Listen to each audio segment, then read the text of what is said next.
Hello. Hello. What's up, y'all? What's up, y'all? Let me put my ears in. I saw Beau. What's up? I saw that. Oh man, jeez, Louise, guys. Is that the Beau? Is that your farm hat? The Maggie's farm? What farm is I love it? this hat. Yeah, it's a sick. Has anybody else been wearing? I hate to making you guys, but has anybody else been wearing these earbuds? Probably Reed. I haven't touched those earbuds. Golly. The Reed said he sent some to me, but they've Little been dusty. lost in Bezos land. Yeah, Little it's dusty. yeah. Dusty. What's going on in the chat? Let me open this chat up before we get into the weekend. Dagon Zero said, "What's up, fellas? What's up? If you're old enough to remember that commercial, What's up?" how do you remember Get a that colonoscopy. commercial? That's Reed? That's a great commercial. Yeah, I wasn't old enough. Love that commercial. It was a Budweiser from. Yeah. Yeah, it was one of my favorites. was Guys, bad. guys, where do we start? Let's work. Oh, I'm going You- to beat the mention king before we start and start off with a mention. Ooh, We're going best seat. I'm giving it to myself. I went to the MGM in National Harbor, damn, that was Maryland. gonna be mine. In National Harbor, Maryland this Put my hood weekend. on too. My girl surprised me. She took me to gamble for my birthday, and we get into the casino and we sit down at the pontoon blackjack table, which is Spanish blackjack, which means there's no tens, only face cards. It's different than regular blackjack. I like it because it has good side bet odds. Me and my girl sit down and I start talking to the dealer, the pit boss, Ashley. She comes over and she goes, "Are you Nate Collins from the Green Light Pod?" That's incredible. Yeah. And Yo. she goes, "I recognize your voice." She goes, "I literally listen to the pod on my way to work all the time." Yeah. And she immediately gave me a player's card. She comped me and my girl $100 in drinks. She comped us $150 in food. Stop it.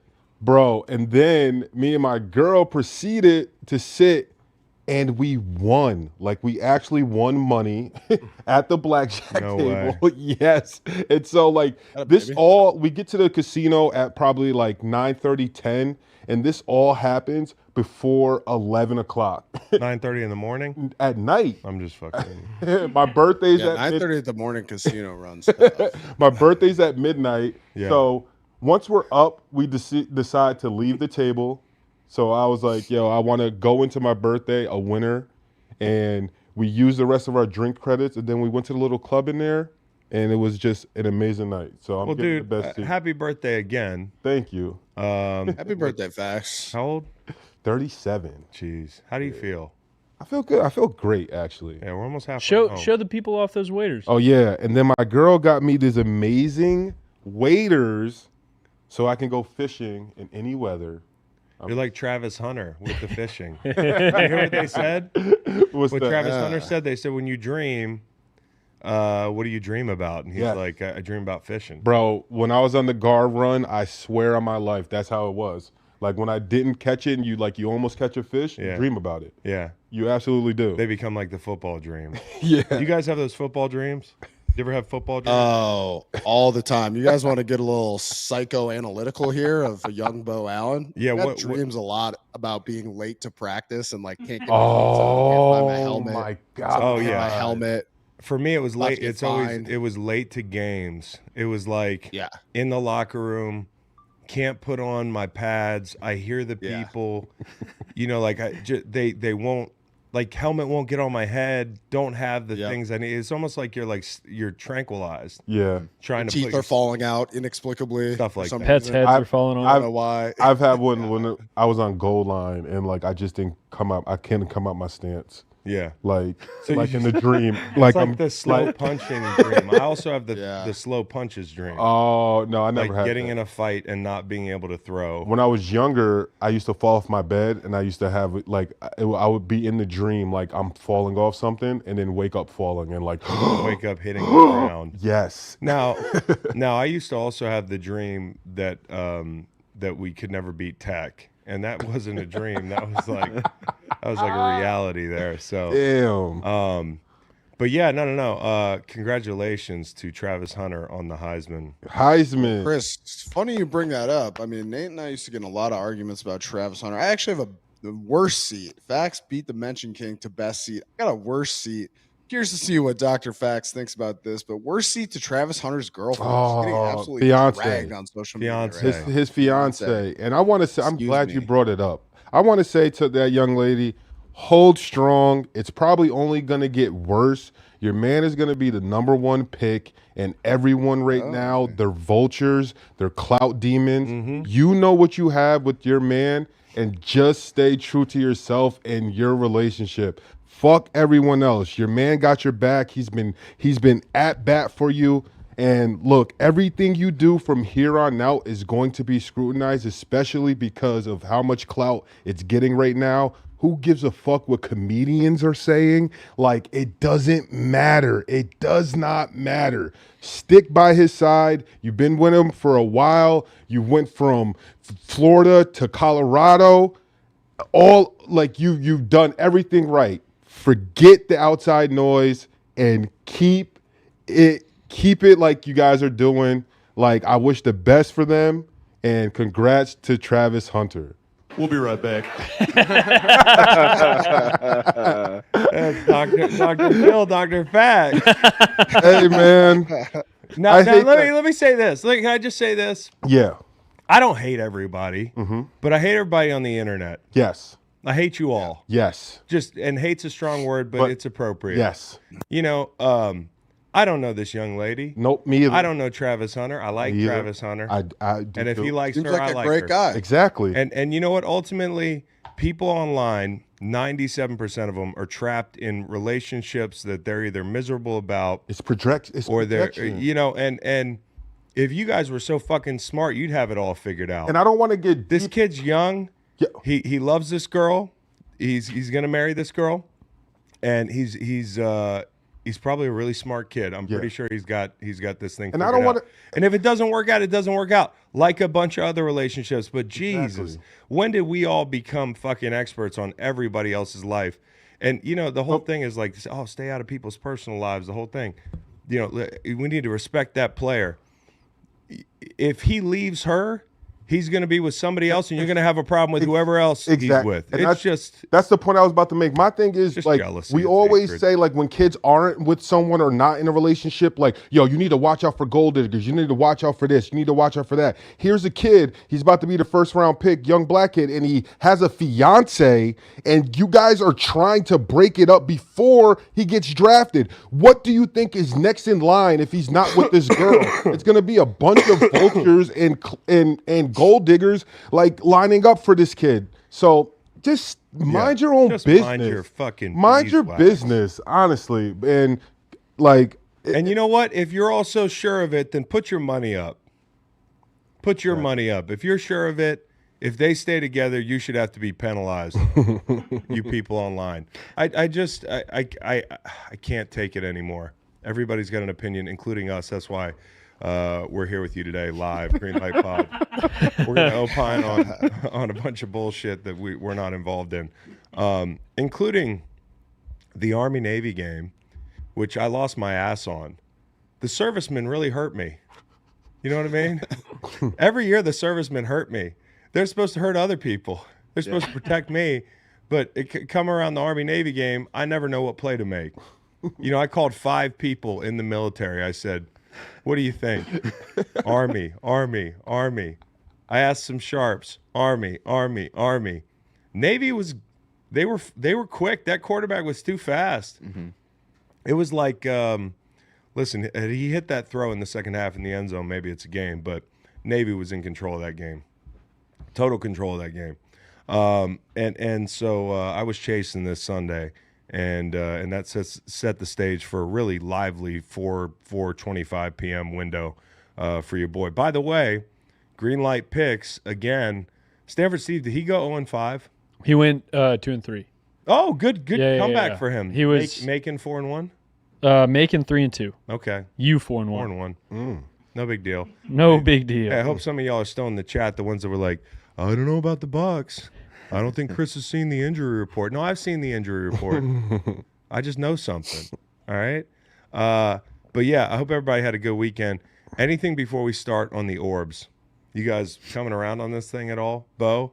I've been doing some deep dives on Reddit, man. There's a lot of information. There you have it. There. We live in the most advanced, time of, access to information, and it's just wild to me that there's just such a spectrum. You find something and you're like, oh, this seems reasonable, and then you find something else that seems reasonable too, and you're like, this seems reasonable too, and then you go look at it later, and you're like, that's fucking crazy. Mm-hmm. Yeah, so it's got 10,000 coming retweets. Around. Yeah, I mean. I'm on the alien train, Chris. Oh no, I'm on the dirty bomb train. I think they're looking for a dirty bomb. And unfortunately, I got to go to Philly. I got to go up to up the Eastern Seaboard to do Inside the NFL. Can you imagine if I just got incinerated while like giving a take on like the Eagles passing game? Yo. No, I mean seriously.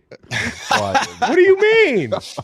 There's fucking a lot going on up in the sky. Just up in the like sky. Terminator 2 hanging on the fence. No, I wouldn't even know it. I'd just be like, well, they need a little quick game. And that's what I'm worried about. I'm not so worried about the aliens. But just so you know, to clear something up, my brother Kyle had tweeted that he saw an object in the sky, up in the sky, while he was flying in a commercial airliner. And it like really got picked up by a bunch of people, like conspiracy theorists, military experts, all that stuff. And I talked to Kyle on the phone yesterday, and he was trolling. He wasn't even serious. It's like you just don't know what you're amplifying. You might be amplifying a 300-pound troll. Like you just don't know, dude. So I don't know, man. Fingers crossed on the orbs. I hope we're all right. Don't you think, though, Chris, isn't there something kind of, I don't know, kind of nice, kind of positive about thinking that it's a benevolent alien race who's here to help us, secure our future, not destroy planet Earth? I think that's a comforting thought. I like that idea. Sure, I like that idea, too. There's also the possibility that they came out of the ocean. I don't want to go too far down this rabbit hole. No, I got the ocean, the mobile command center in the ocean that shoots down anything that gets close to it. Have you seen that? I don't mean that's Iran. Good. What I mean is has anybody checked to see if these orbs are wet? You know what I'm saying? They come up out of that water? And if they came up out of that water, why'd they come up out of the water? Atlantis, bro. Seismic activity that they're like, I don't know what's going on. That'd be epic if Atlantis was a real thing. But you know what? It would really suck if the Eagles got home field and there was an alien invasion and we couldn't enjoy it. Right. So with having said all that, let's get into the show NFL presented by BetMGM. That's right. Nice. Do you need me to read something? Nice. Yeah. Okay. A little love for the homies. A little love for the homies at BetMGM. BetMGM has made betting easy and seamless all season long. Hopefully you guys have been able to pick up some of the plays from us to use on the BetMGM app. If you haven't signed up for BetMGM yet, use bonus code GREENLIGHT to get up to $1,500, a $1,500 first bet offer on your first wager with BetMGM. And just a reminder, BetMGM's got your back with a second chance promotion all season long. BetMGM is offering you a second chance on your first touchdown bet when you place a wager on a first touchdown scorer bet and he doesn't score first but scores second. BetMGM will return 100% of your stake back in cash. But be sure to take advantage of this offer, and remember, use bonus code GREENLIGHT when you sign up to get a $1,500 first bet offer on your first wager with BetMGM. Happy hunting. Happy hunting. Happy hunting. Nice. Happy hunting that Bills-Lions game. Geez, you're looking at that total, and you're like, yeah, it's a lot of points. I said to Nolan before the game, I'm like, I'd rather bet the first half over. Maybe it slows down in the second half. 90 burger. And we had the Bills team total because we knew they'd score, but I just did not know that the game would play out this way. 90 total points in this game. And I thought Buffalo getting the ball under that pile at the end of the game was very fitting. This was like a game where, yes, the firepower, yes, Josh Allen, yes, they ran the ball up and down the field. But it was about who was scrappier. I really do believe that. And for them to come up with that ball into that pile, the loose ball where Milano beats Jamison Williams to it earlier on the fumble. I don't want to say they wanted it more because Detroit always wants it, but the Bills came ready to play. They did not look like the team that was working on 3 days less rest than the team at home. The Bills had to go to L.A. And play in a game that's wire to wire, and any defender knows in a game where there's 86 points scored or whatever it was, that's an attrition deal. You are tired at the end of that deal. And so then to take the trip to Detroit with everything that was on the line and to play like that, the scrappiness, the best way to keep Detroit from running the football is to affect the game script. And I think they did that. I mean, that's what they did. They got a 3-and-out early, and then they made them punt on the second possession after blitzing a condensed formation, which we said early downs, you need to get them behind the sticks, even if it's just once or twice in a game like this, because at that point, then you're playing to your script. And the little guys were triggering in the run game. It's just, again, Sean McDermott gets little guys to play big. Bishop, Johnson, Bernard, who he's not a little guy, but he's definitely more of a move-around linebacker. They were knifing in there early. And when you play Detroit, I think, and in general, we don't make a big enough deal about how do the DBs get involved in the run fit. I mean, we thought that Detroit had an advantage up front, which honestly, it didn't play out that way, surprisingly. But those guys, when Amon-Ra's in the slot and you get a feeling that he's going to come down and block the safety, can the safety beat him to a spot? Is the backer on these gap scheme runs going to be able to trigger and meet the puller in the hole? There was a lot of that, and these guys were triggering downhill. And I think once they got the lead, they knew they could keep it. And that's what I think they came into the game thinking is like, if we can get up on these guys a possession, it's going to be hard. And they gave Josh the cushion he needed. And Ed Oliver, I just want to shout him out. I know we're talking a lot of defense right here off the top, but I think, the Bills defense, who 2 weeks you give up 80-plus points, you're kind of like, well, why would you gas them up? But I thought that the guys on defense, including the secondary making big plays, Benford on the punch out, Taron Johnson blowing up Amon-Ra St. Brown. When you what? Made him do the Fortnite crawl. Well, I've never seen St. Brown do that. That's it, dude. St. Brown is the hammer, not the nail. Yes. And there's something too when your best guy, when your flag bearer gets popped like that. Yes. And I thought, and Amon-Ra is a tough guy, dude. He's an SOB, The son toughest. of a bodybuilder, as I like to say. Yeah. That's good. And That's this real dude, good. for him to like get up slow, like the Bills were bringing a different kind of physicality in the back end. But Ed Oliver, I love this guy. Chris, He's what? Go ahead. That's actually my game ball. Game ball, Ed. Before you get too deep into it, Go ahead. Ed Oliver, You give it. Gotta give it to him. Gotta give it to those interior defensive linemen, man. Ed Oliver was balling. What do you have, like 11 pressures on 12 or 13 rushes or something like that? He had nine pressures, I think. He speed bumped maybe the best center in the league, lined up right over Ragnow, ran him over, got after Glasgow. He was just a beast. He was a beast in the run game, too. Yeah, great player, man. Great player. Love Ed Game Oliver. ball. Yeah, game ball. And, you might think we're going to give it to Josh Allen, and I'll give a Josh Allen game ball out, but MVP performance. I know that Lamar, who we're going to talk about in a little bit, might have some marginally better stats in some areas, but that didn't matter in the past when Lamar won the MVP. It's not always about best stats. The eyeball test, like watching this guy play, that ball to Coleman on the right side, I wrote down, I was like, need I say more? Like, that's it. It's just the plays. He had probably 7 throws in this game that, would be anybody else's best throw of the season, save for a couple guys. And, getting the running backs involved was obviously a big part of the game plan. When you have, like, Quan Alexander out there and certain guys, and they're missing Anzalone, and that was a big part of the game plan. You could tell early. Ty Johnson throws were amazing, buying time, and the toughness. When Pascal hit him at the end of the game, he's in the air in the fetal position. And Pascal, who's a big man, just drives right through him. I thought, there's no way he's getting up. Even for Josh Allen, he's going to get up slow. He didn't. I know he had to go get an x-ray at the end of the game. I think it's when he fell on his shoulder, which is a little bit concerning going into a week where you're laying 14. He got up doing these. Yeah, he got up doing the little one, AC adjustment. But I think he'll be okay, obviously. It just might be one of those things that carries over into next week, and it's a good thing that they have the Patriots, and they might not have to air it out all day. They can run the football. But the O-line, lots of pullers, kicking these guys out on the edge, and the drive out of the half was a real statement. I think to beat Detroit, I would have guessed. Sean McDermott said a couple things. Number one, the little guys have to play big, and they always do. But you got to become Detroit to beat Detroit, and I thought they did. Mm-hmm. I mean, they ran the ball for almost 200 yards. Some of that's QB run, some of that's James Cook. And like we said, the Lions couldn't get the ball going on the ground early, and then once the game script flipped, it just wasn't an option. We've been talking all season about Josh's last year. He's had, his career, he's had some interceptions, some turnovers in bad spots, and we said going into this year, he's got to clean that up. Over his last 3 games, 0 sacks, 0 fumbles, 0 picks, 1 negative play. That play was the kneel down at the end of the game against the Lions. No question. And I want to say that, I mean, he's done a really good job of keeping the ball out of harm's way. Honestly, like, the people don't want to hear this. I know I ruffled some feathers last week talking about Mahomes, and we're going to talk about Mahomes in a second because I said that I'd take Josh Allen right now over Mahomes.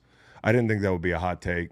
Some people really reacted poorly to that. There's a Twitter thread still going on with people arguing, and I'm attached to it. I'm like, God bless them. It's unbelievable. I'm just not going to get involved. I'm not, and to argue about 2 amazing quarterbacks to the point where you're calling each other's names online as That's strangers, like I think it's the worst.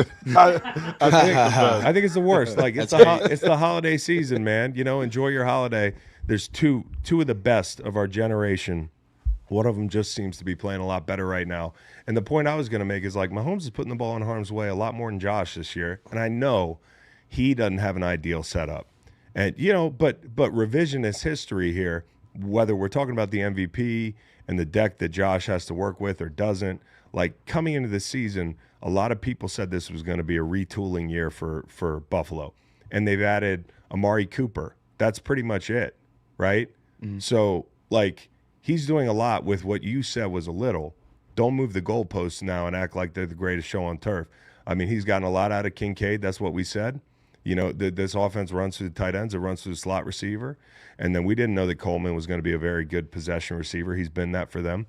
And Cooper is still a very dependable guy. You can throw him 50-50 balls, and he's a great route runner. So they've really just made the most of what they have.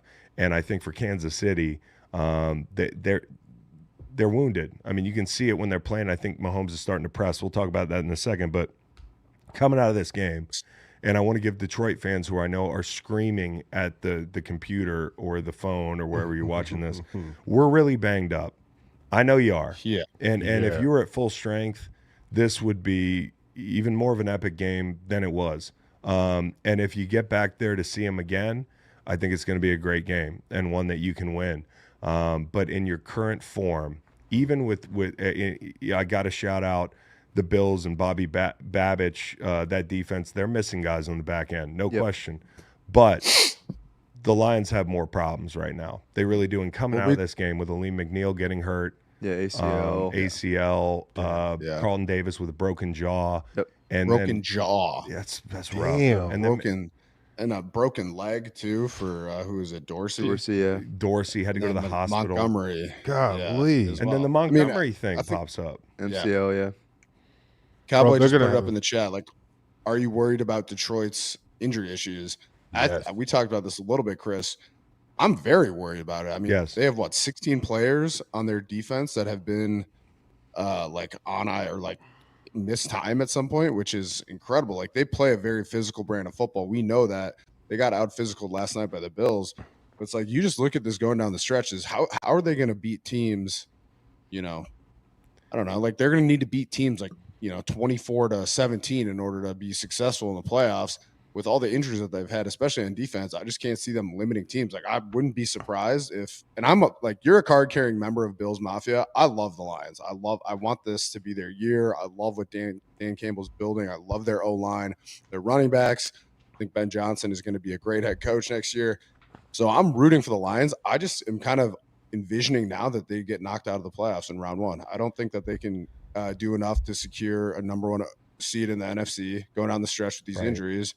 And I just feel like they're going to get surprised by a good team because they're so banged up. I see the chat popping off here, but I just think they lose. Like, I just can't see a situation. I don't think they win. I don't think that's a hot take. I don't think you're being malicious. We all love the Lions. We love Dan. the attrition that this team's had to deal with. Honestly, in 17 when we won it, we had some big injuries, right? But the depth stepped up, and now they're dipping in the depth bag, and on top of it, the depth bag is starting to get decimated a little bit, and so it kind of depends on the matchup. And you say 24-17, I think they're going to have to beat teams like 40-37. Yeah. Like, in my opinion, that game is the type of game they're going to have to win. They're not going to see a lot of Josh Allens in the NFC. That's the one. Yeah, I meant just like controlling the clock. Yes. Running the ball. Like they can win that way too, maybe. POP. Yeah. I don't know. Maybe they can get one or two crucial takeaways on defense. I think they do a pretty good job with that under Glenn. But it's just like, I want them to win. I want them to win the Super Bowl. I fucking like the Lions. I just don't know, how they're going to get it done. I got to look at the rest of their matchup in the NFC North, which is probably the strongest. You know what sucks? Football. What sucks? The new kickoff rule, because the Lions could have definitely benefited from a surprise onside kick in this game. The fact that they went for that onside kick so early in the fourth, and it's something that me and Kingston talked about, that playing against Josh Allen, that's what it makes you do. Yeah. It makes you have to make erratic decisions in the moment to kind of like calculate how we can have a chance to get back. They almost got the last one. They almost got the last one. But listen, there's going to be a lot of people questioning Dan, and they already are, about that onside kick, but it was pretty clear that they were not going to get stops. And so, I'm not going to kill him for that. Yep. And I said if he felt that way, kind of the best case scenario, if you're not going to hit the onside, kind of happen, is the fact that they got the ball and they got it close enough. Down quick. Mm-hmm. Yeah. Because if you're thinking about time. Yeah. No, it really ends up being a deal where you need the Bills to turn the ball over, or you need to steal a possession. Yeah. Because they were just too good, and as Vilder enters the game and all these guys are up and down, you could tell in the second half it was just going to be a problem. So, looking at the Lions right now, Matt Nagy, how would you? I mean, we might as well do it right now, I guess. But the NFC home field advantage situation. I would say, first of all, it's important to ignore the projections because they can't take into account things like injuries to the Lions. But right now, the Lions are still chilling for the number 1 seed. If they win out, they'll be fine. They'll get first. Guys, we're chilling. If the Vikings win out, they'll get first. Yeah, because they played that last week. And the Eagles, if they go 15-2 and win out, they would need both the Lions and the Vikings to lose at least one game, which is a huge deal. I mean, wait, so it could get complicated for the Eagles and the Vikings, right? Because they could end up with the same record, right? There's not a lot of common opponents, I think, between those two teams. Yeah, it would go down to the fourth tiebreaker, which is measured by strength of victory. It's actually strength of victory, which the Vikings would have no matter what in this case. But barely, right? So the bottom line is they need somebody to lose 2 games. They just need both of them to lose 1 game. Okay, both of them to lose 1 game while winning out themselves. Got it. Okay.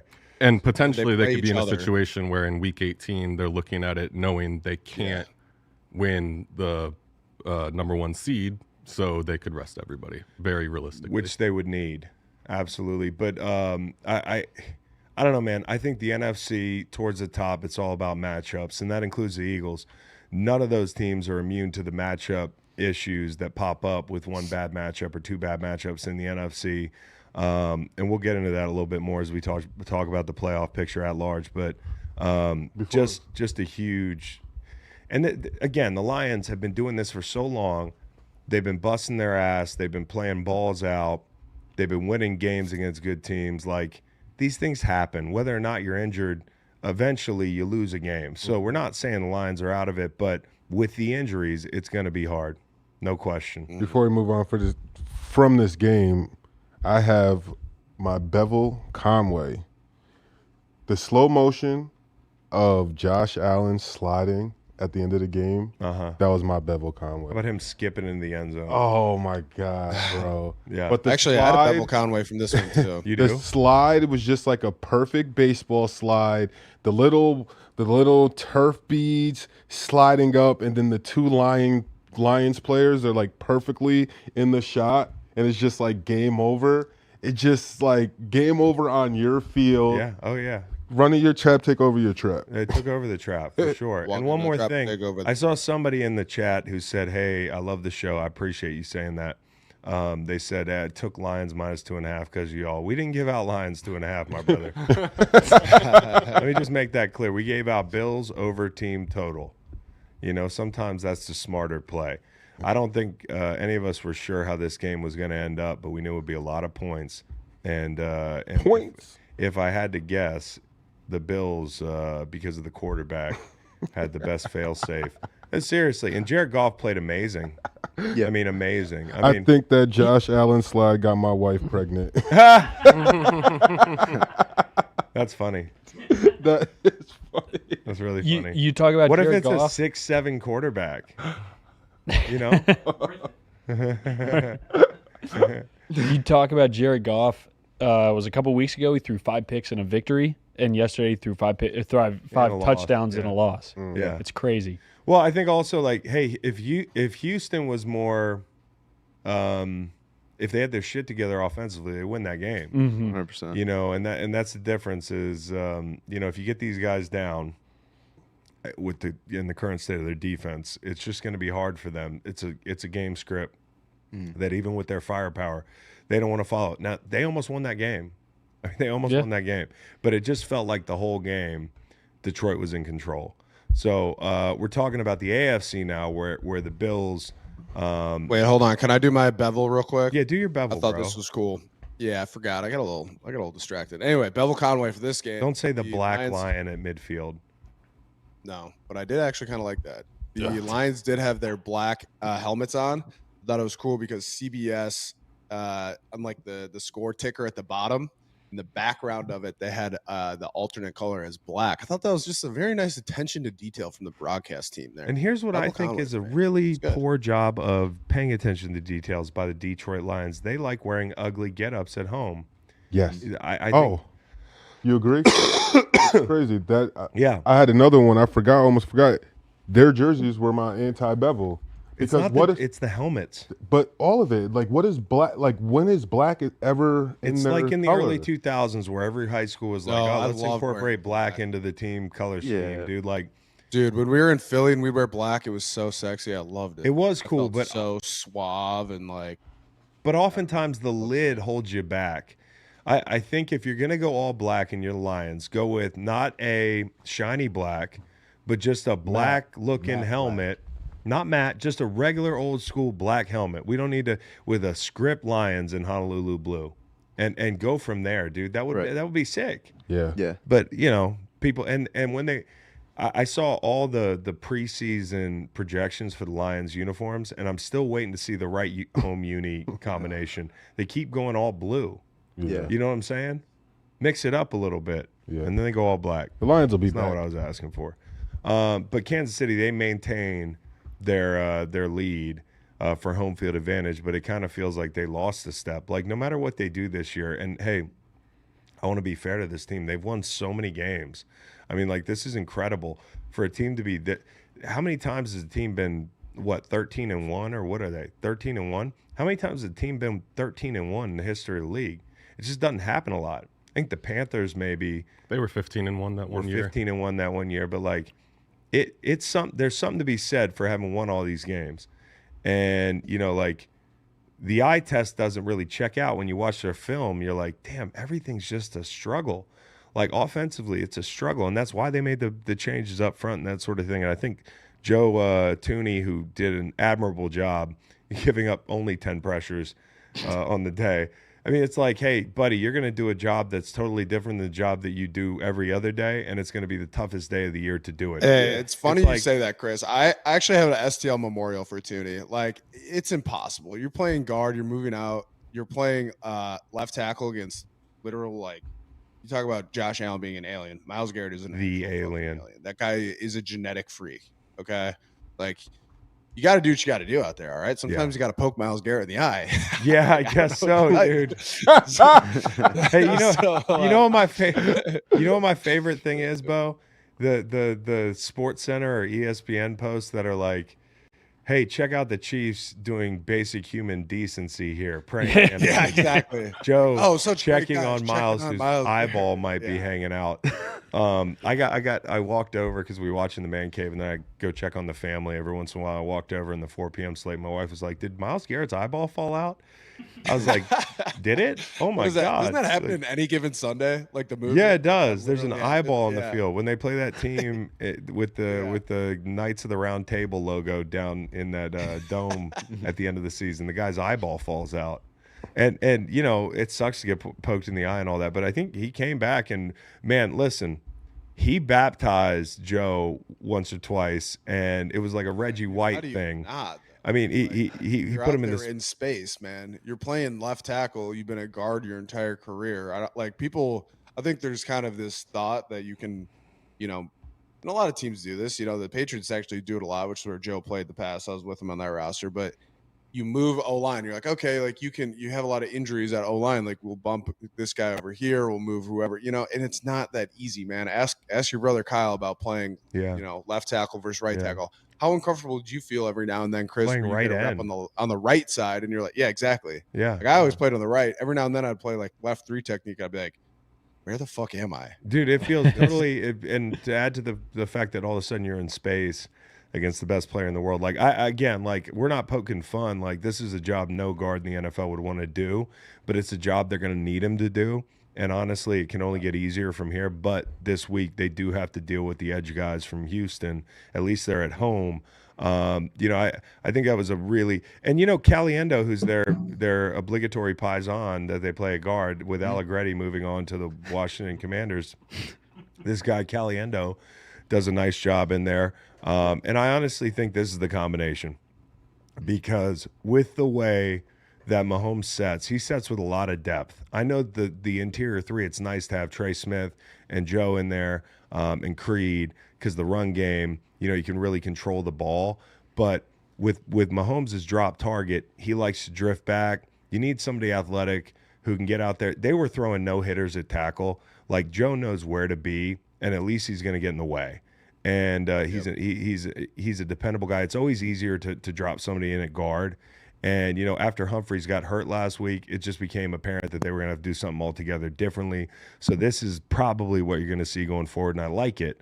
Having said that, Patrick Mahomes now has a high ankle, and he's had these ankle injuries before. You remember the Jacksonville game in the playoffs. Like, this is something you don't want to linger. And he's been hit a lot the last 3 weeks. Listen, Andy Reid is the best, right? I'm not telling him anything he doesn't know, but I don't like them rolling him out into an unblocked Myles Garrett away from his throwing hand in a 21-0 ball game. I don't like him climbing the pocket up 21-7 at the 40-yard line going on 4th down. That's how he got hurt. He's gotten hit like 40 times the last 3 weeks, it feels like. Mm-hmm. And so, this is something that you're gonna have to remedy, but when he gets back.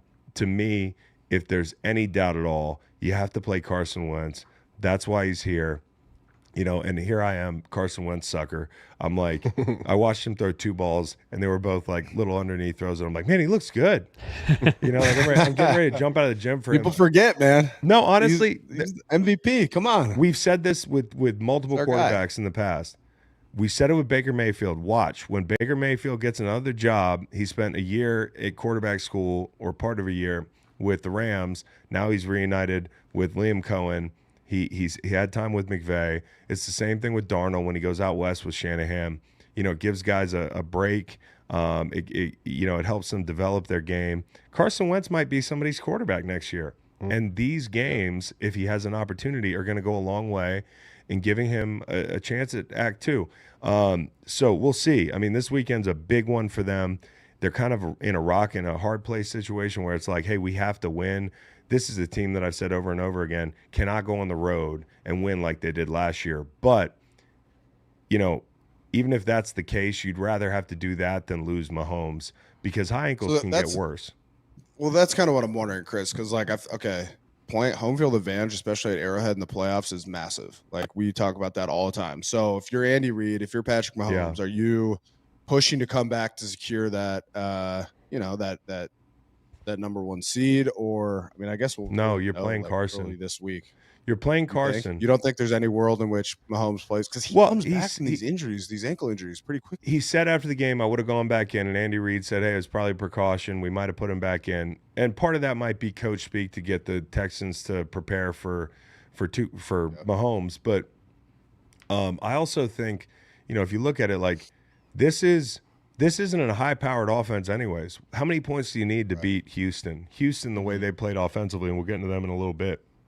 They won the game yesterday, but it's not like they all of a sudden look like the greatest show on turf. You can beat these guys scoring 23 points.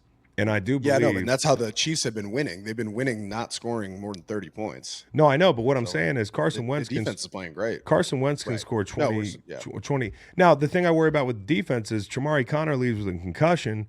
You're down another guy possibly this weekend playing against Houston who's got a nice set of wide receivers. Like that is a worry for me. And I do think the defense largely has kept the points down. But part of that is, Kansas City being able to possess the football, Spags being a smart coordinator. The shots have gotten them. And, there will be shots this weekend. So I think the best plan of attack, if Mahomes is a little bit banged up or has a high ankle, is try to go win this game without him, because you might need Carson to get snaps at some point in the playoffs. It's not the worst thing to get snaps right now, and you still have a game to play with, right? So even if you lose this game, you can bring Mahomes back. I play with a high ankle. I played with a high ankle all season in 2011, shot it up. Those things can get worse. Those things can get a lot worse. And I also think Mahomes, like, he's played with high ankles before. He's played with ankle injuries. It can really affect you long term if you don't rehab it correctly. And part of rehab is just getting a break. So, and not to start like some mass hysteria, but high ankles can get worse. And guys sometimes need surgery for these things, like tightrope surgeries on these high ankles. I'm not saying that's where it's going, but you gotta be fucking careful, dude. And you gotta be careful. They're playing Saturday and then they're playing Wednesday next week too. Yeah. Which is also where this kind of becomes complicated for them with that decision. They don't have any slouches left either. I mean, they have Houston, who's dangerous, and then they have the Steelers on Christmas. Houston, right? Pittsburgh, and then finish with Denver. The Broncos, and Denver, who took them to the wire. I would be eyeing that Wednesday game. I'd say, hey, you got 10 days. Yeah. Let's try to get you right. And only they know how bad it is. But I want to say this about defense. They play well. Karlaftis played well. Bolton played well. McDuffie, that pick in the end zone was one of the best plays of the day. If it's true that he was looking at the damn big board, there's a shot of him, the camera's on the end line, and he's trailing a deep ball. And at the very last second, he glances away from the receiver, almost like up above the crowd, and then back to the ball.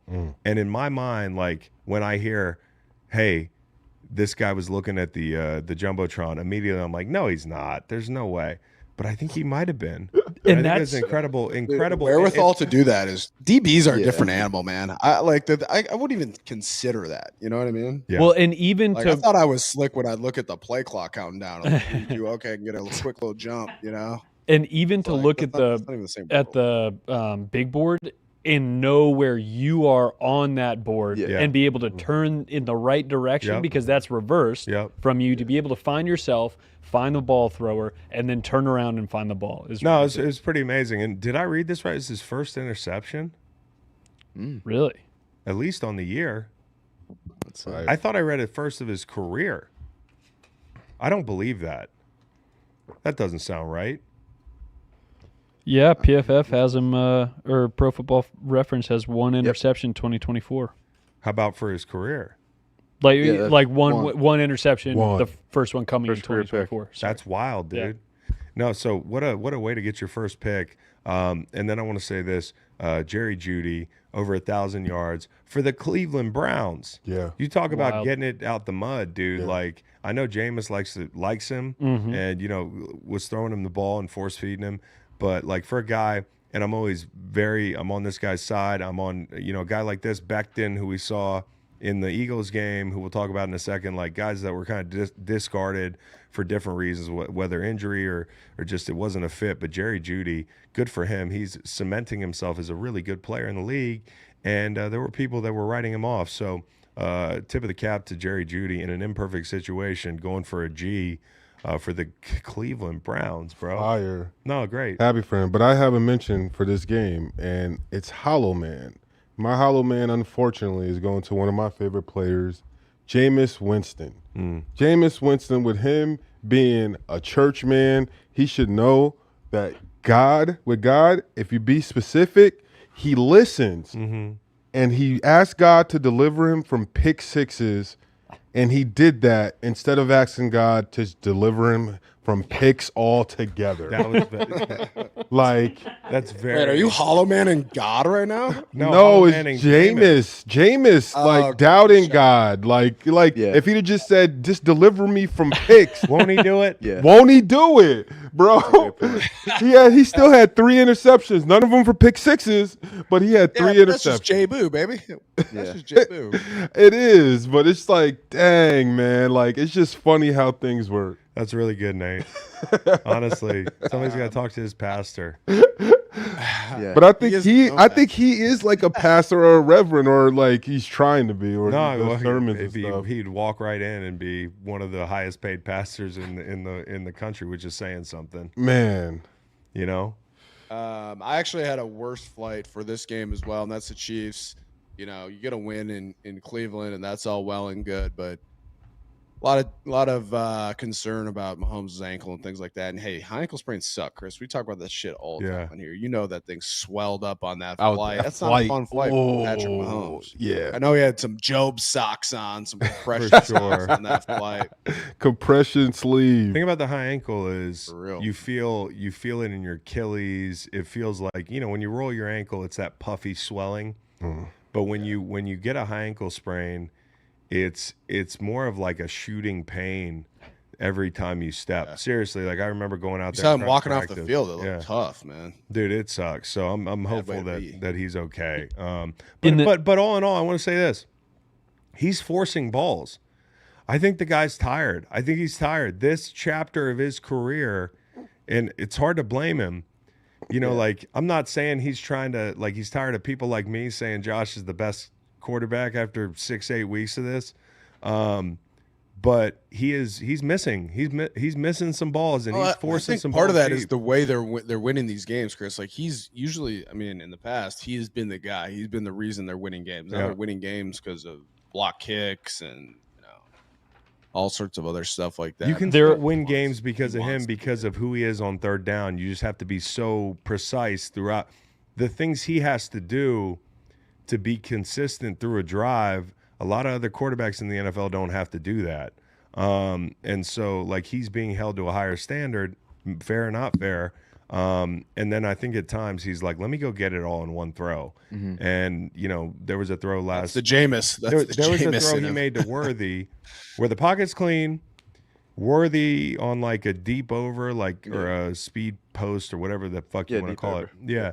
But he was, there's another safety kind of squeezing him in the end zone, and Travis is sitting there underneath for 20 yards, and he's not even looking at him, and it's just one play, but I think it's emblematic of kind of at times what you've seen watching them is a little impatience, and I don't blame him, because last year was the drops and the tackle play. This year it's the tackle play, and just the way it's kind of gone. Everything feels like a big effort for them.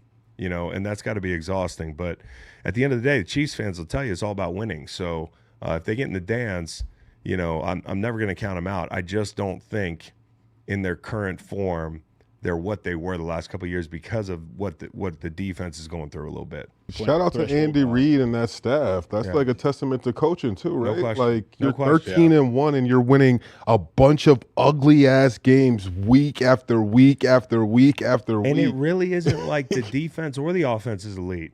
It's not like that. It's not like either one has defense was pretty good on Sunday, but yeah, the defense was pretty good four takeaways. But are you saying they're elite?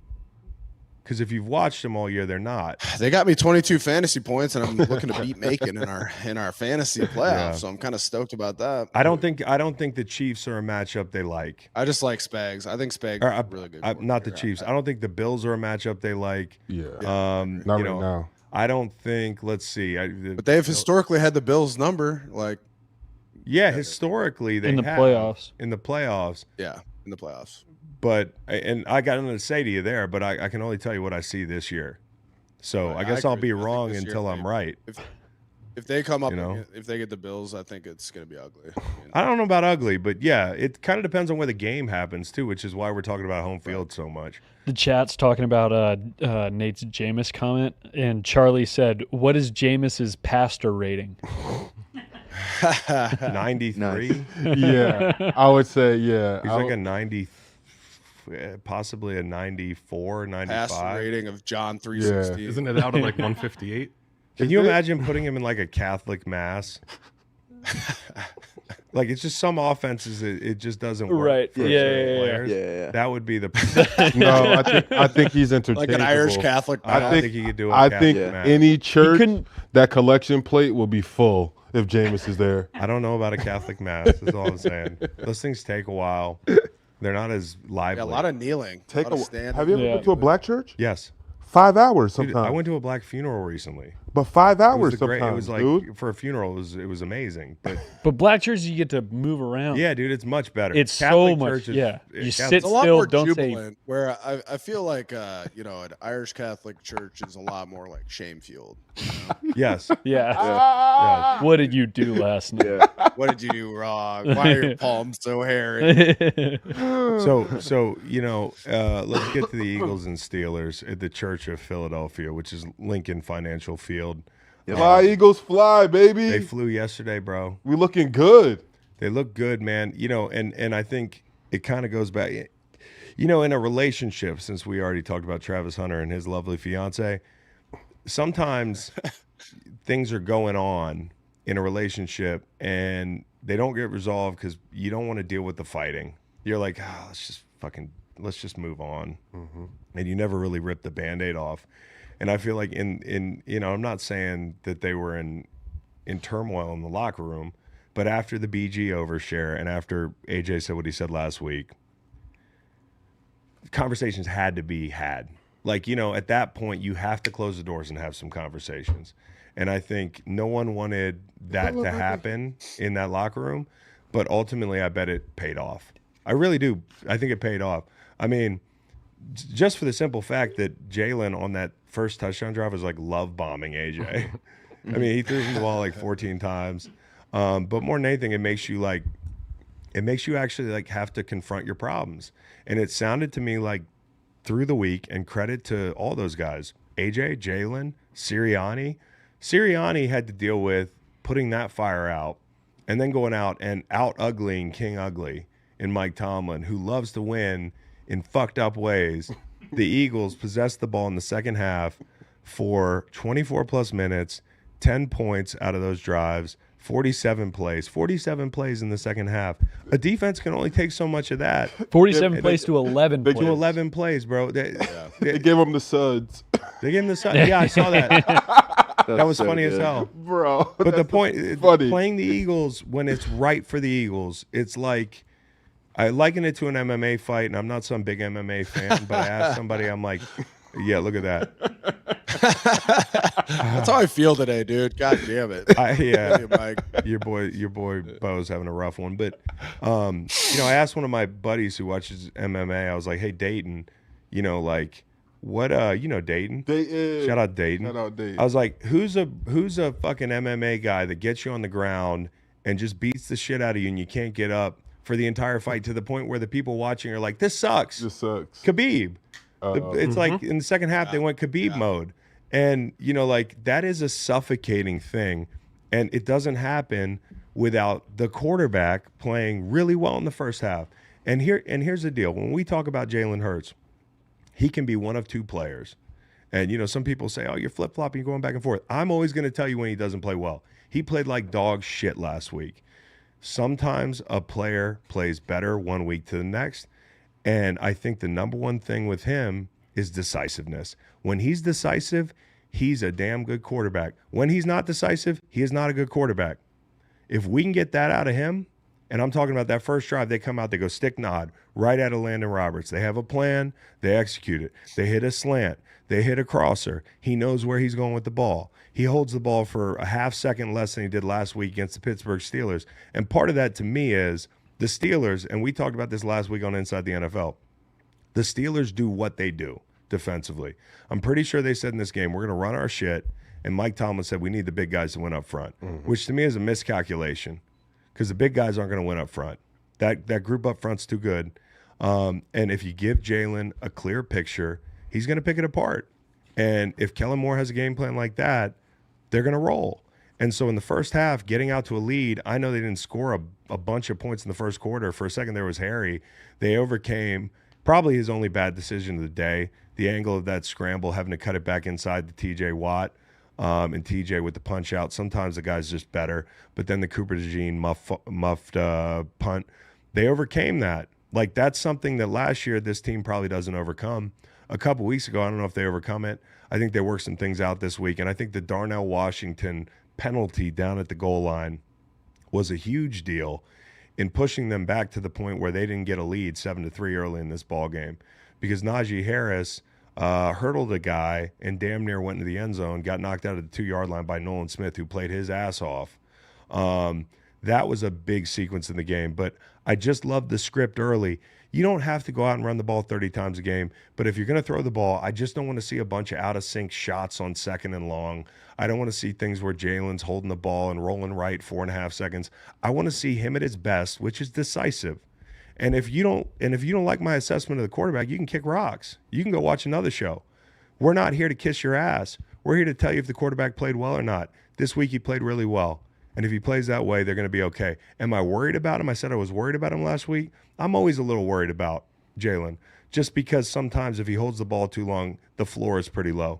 But if he's playing with timing, that was really impressive. And this is what that team demands. Chris, I want to address Matt Minner in the chat. Goes, what's your take on the Sirianni bit where he was trying to talk to Carter and the D-line coach stopped him?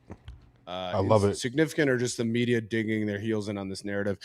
Is insignificant. I mean, game day is emotional, high-strung. Jalen is a young player. Totally insignificant. I don't personally know him, but like he's the kind of guy where just like talk it out after the game. You don't need to address it on the sideline. Everyone's emotions are running high.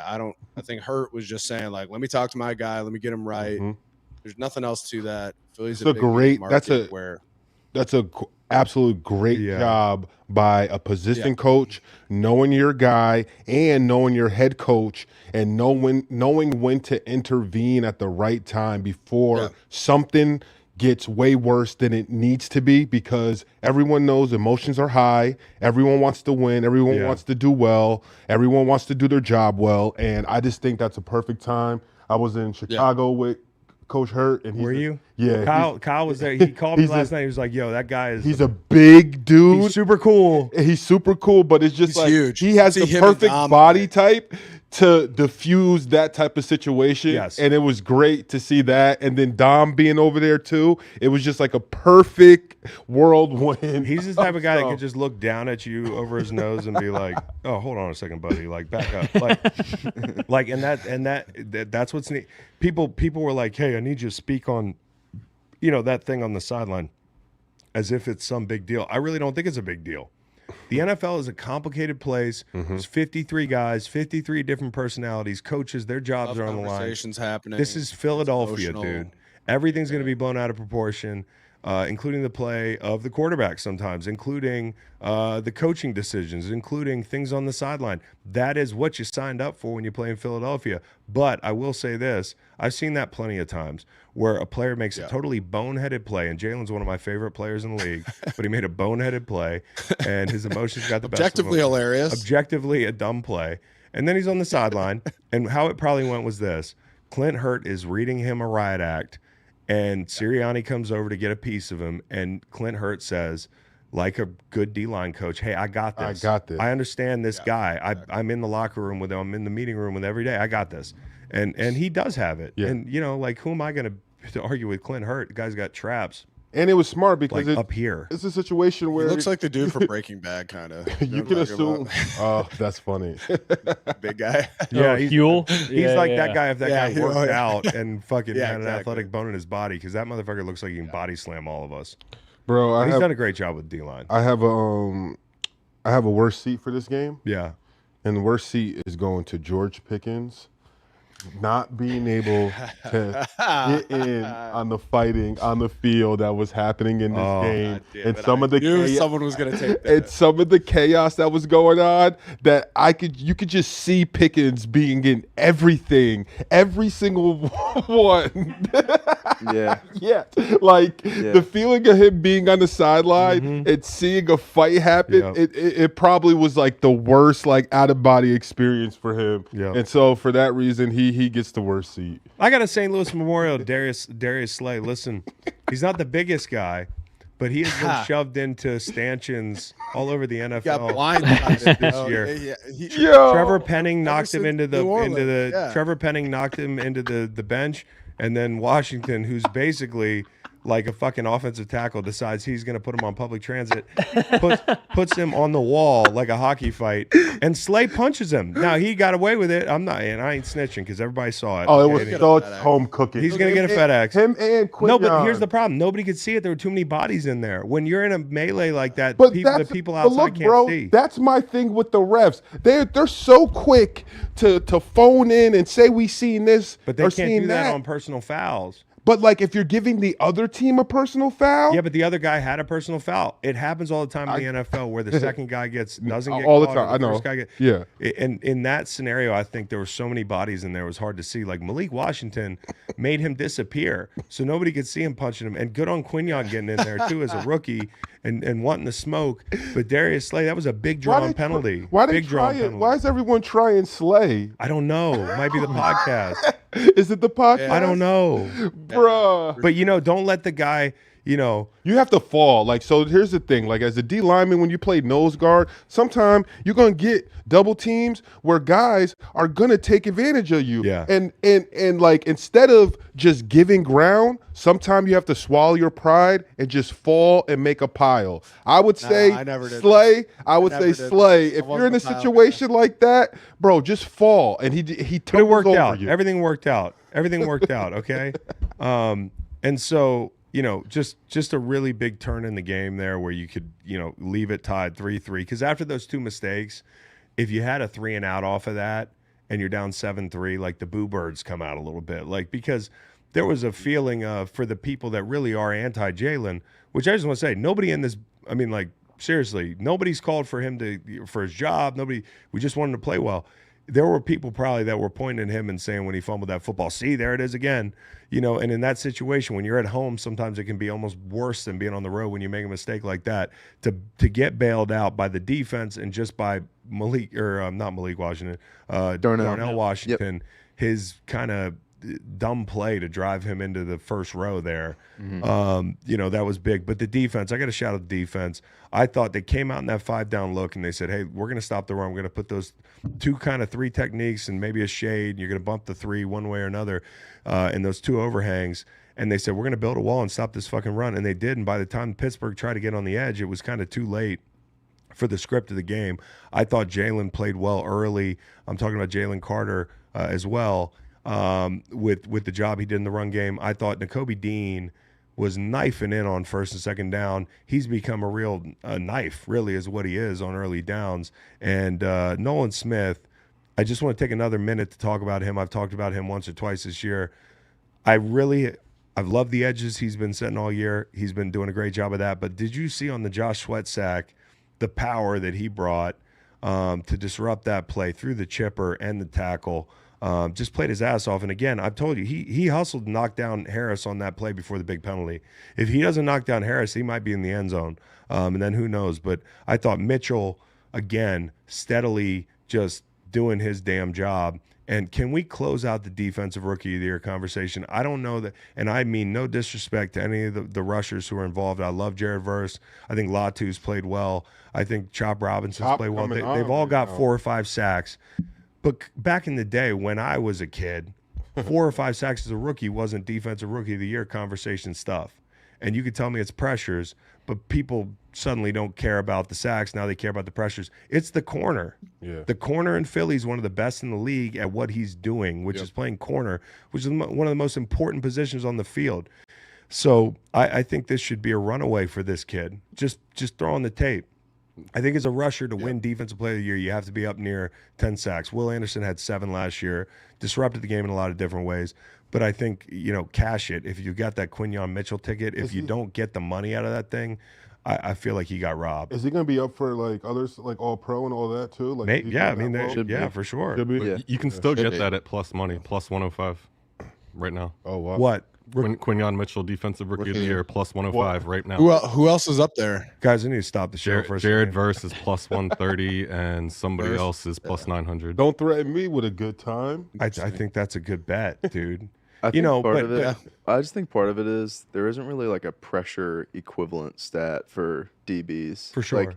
Like, pressures for defensive linemen, it gives them, it's like a metric or a measure of performance that's not a sack. I swear they didn't. You don't have that about for pressures when I. Yeah, played. no, they didn't. That's they a didn't- newer they thing. didn't But like, if no one's throwing to you, like you exactly. have PBUs, but if no one's throwing my way, then I don't get any PBUs. Right. And I think pressures are incredibly important. But let's not move the goalpost now, Yeah. Right. and all of a sudden be like, oh, we don't want to give it to the corner from Philly, Yeah. because the guy has a lot of pressures, and he's going to be a hell of a player. I love Verse, Right. but what I'm saying is this guy's already one of the best corners Yeah. in the league. Where do you stack Verse up in a list of edge rushers? 100%. I- Right. Yeah. He's a Or damn like good player. the impact you make on your team or defense. Like I think huge. Yeah. Yeah, because there are other guys on the D line who have made a big impact too that are newcomers. Fisk and Turner's young. Yeah, exactly. He's made a big impact. The other edge guy, Young, has done a good job. So that's a good young group. I think Quinyon is a part of a good young group as well. But Cooper got a lot of notoriety because they moved in the lineup and they improved. But that corner position is huge. So And he's an exciting white, dude.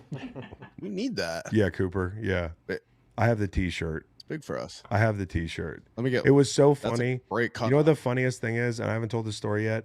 So we do Inside the NFL in South Jersey, and one of my buddies, Nick, shout out to Nick, was like, "Hey, I know the guys that made those Exciting Whites T-shirts, And I'm like, "Yeah, obviously, I know that shirt." And he's like, "Do you want me to run some down? I'll get the guys to bring. They want to take a picture with you, and we'll bring the Exciting Whites T-shirt." And I was like, "Sure, yeah, bring some for the crew." So they bring all the T-shirts to Inside the NFL, and we get done wrapping this show, and I'm doing a picture with the T-shirt. I'm like, "Wow, this is awesome." Ryan Clark's like, "This is hilarious. I need one of these." And then the guy goes, "Coach, here you go," and he hands him the shirt. Coach looks at the shirt. Hands him the shirt back and walks. And these two kids from South Jersey are like, I was like, I've been developing exciting whites for Right? years. Bill, Yeah, Bill's like I know exciting. I know who White. Exciting White. Come on, I got the most exciting whites. I found a lacrosse player. Right? I found a Kent State quarterback, made him a slot receiver. Yada yada. But with the Steelers loss, and the Ravens winning, it kind of feels like that whole thing got flipped. Mm-hmm. And this Especially week, going into next week. yeah, and I don't know if Pickens plays. The line's like 6.5. Steelers and Ravens. Like, what do you think about that? I mean, like, If the Steelers win, they're in. if the Steelers win, they're in, and I think they're going to get in. I mean, they win the division if they win the Yeah, game. yeah. If they win this, this is a huge game. Ooh. I kind of lean Ravens. The way they're playing right now, it just felt like coming off that loss against Philly. There was like, all right, let's get going. Ravens 6.5. You said 6.5. When I looked, wow. now Steelers defensive or special Steelers teams covered for anytime sure. touchdown. I think it's gonna be a good game. But I think this no this- TJ Watt is big. No TJ Watt's huge. Yeah. No TJ Watt's huge, and part of the reason the line's probably the way it is. Yeah. Yeah. I thought for a second it was a non-contact injury, like an ankle. And Lane came over to check on him like immediately. Lane was almost like, "I did not know you could get hurt. Are you okay? I didn't know like Superman could get hurt." But that was a lot of fun too, watching Lane and him battle. TJ got a sack on Lane, but it was kind of like an around the world thing where Jalen kind of bailed out of the back. I thought that was just like two Hall of Famers battling it out. Like, It's just fun watching two premier players at their position because it's like each one's gonna win, each every time, and it's just good pure football. Like He had a great quote. At yeah, the end. I'm looking for the Lane quote here. I think I got it. Lane Johnson, I'll tell you, son. I'm gonna put it in Lane's voice. I'll tell you, all I was thinking about was T.J. Watt today. I didn't give a shit about anything else. Get off the ball and don't let T.J. Watt fucking destroy the game. You watch that guy on every film. He's destroying football games. Hope he's okay. He's probably one of the best in the world. And my lot called Lane Johnson the player of the match and the best O-lineman in the league. And I would agree. I really would. I know there's some people that, I've seen on some graphics put up above Lane, and I know I'm Lane's friend, and I love the guy, but there's nobody better in the most important area of the game, which is protecting your quarterback. There's nobody better. You could say somebody else is better. You're wrong. I mean, Trent's up there. Trent's not been healthy. Sewell's great, but Lane's a better pass blocker. And so if you're waiting the pass blocking, I think he's the best in the world. And Wirfs is awesome too. I mean, like, there's some damn good tackles in the league, and I'm sure I'm leaving off a couple of elite ones, but I've played the guy. I used to have to practice against him every day in practice. It was like anything you try. The guy will beat you to 9 yards before you can even get off the ball. He sets you with an underhand grip. His hands are strong as fuck. His anchor is incredible. He's just a great player. So I just love the amount of respect he has for TJ too. Has a huge amount of respect. 7 tackles, 2 sacks. Obviously, that respect has been earned. But I think when we interviewed Lane this summer with Jordan in that little fucking tiny RV, we asked him who the hardest players to go against were, and they said Myles Garrett and TJ. Yep. No question. It's a good matchup, man. It's just no good question. play. It was awesome. It was awesome. So October 24th, 1965 is the last time the Steelers won at Philadelphia. Jeez Louise, what's going on with that? That's wild. Long time. Yeah. Been a minute. Since almost since the Steagles. That's right. You know that whole Steagles Phil thing? Pitts Eagles. It's the first time in the wait. The poll question here is: are the Eagles the best team in the NFC? I had them number 2 in the league in my power rankings last week, which I hate doing power rankings, but we did it because I was looking for shit to do, and I feel pretty good about that. I actually feel like they in their current form they are the best team in the NFC, but they are not immune to bad matchups. Well, No, you don't think they're better than the Lions in the current form? I think they match up well. I think they're better than the Lions. I think people sleep on the Vikings, man. I think the Vikings, if they have to go to Minnesota, I think the Vikings. that's a tough one. The Vikings and the Eagles are the 2 best NFC football teams. Chris Long and Beau Allen, Super Bowl 52 champs, are maybe a little biased. I'm not sure if you guys might think that, but I think the Vikings. I think that there can be an argument to be made that the Vikings are the best. I also think there's another team that we're going to talk about in a little bit. Go ahead. What'd you say? I just think just the way the Lions are manged up is why they're not in that conversation. If the Lions played the Eagles today, you'd have a hard time covering A.J. Brown, a really hard time. You'd have a hard time covering Devontae Smith. Saquon would have 180 yards. You'd have to pick your poison on the receivers, and they'd be able to run the football. They'd be able to protect. Yep. Detroit would not have a lot of pass rush. They'd have to manufacture stuff. And I think then the question becomes, can you guard up on the other side of the ball? And Eagles I think you can. Would win 33-24. David Montgomery is out of the picture right now. We'll see for how long. Again, I'm not saying, hey, the Lions weren't better 6 weeks ago. They were. But I can only deal in reality here, and this isn't homerism. Like, I don't know with the Lions' health. Now, if the Eagles got in, there are teams like, well, if the Eagles got in, Eagles are getting in. But when the Eagles get in, there are teams in the NFC that I worry about. We mentioned Minnesota. I'll tell you who. I worry about the Rams. I worry about the Rams. I know people said, well, they ran the ball over them. I'll tell you who worries me a little bit more than that, the Tampa Bay Buccaneers. Yep. Tampa Bay Buccaneers have had the Eagles' number. Todd Bowles he's in Jalen's head a little bit.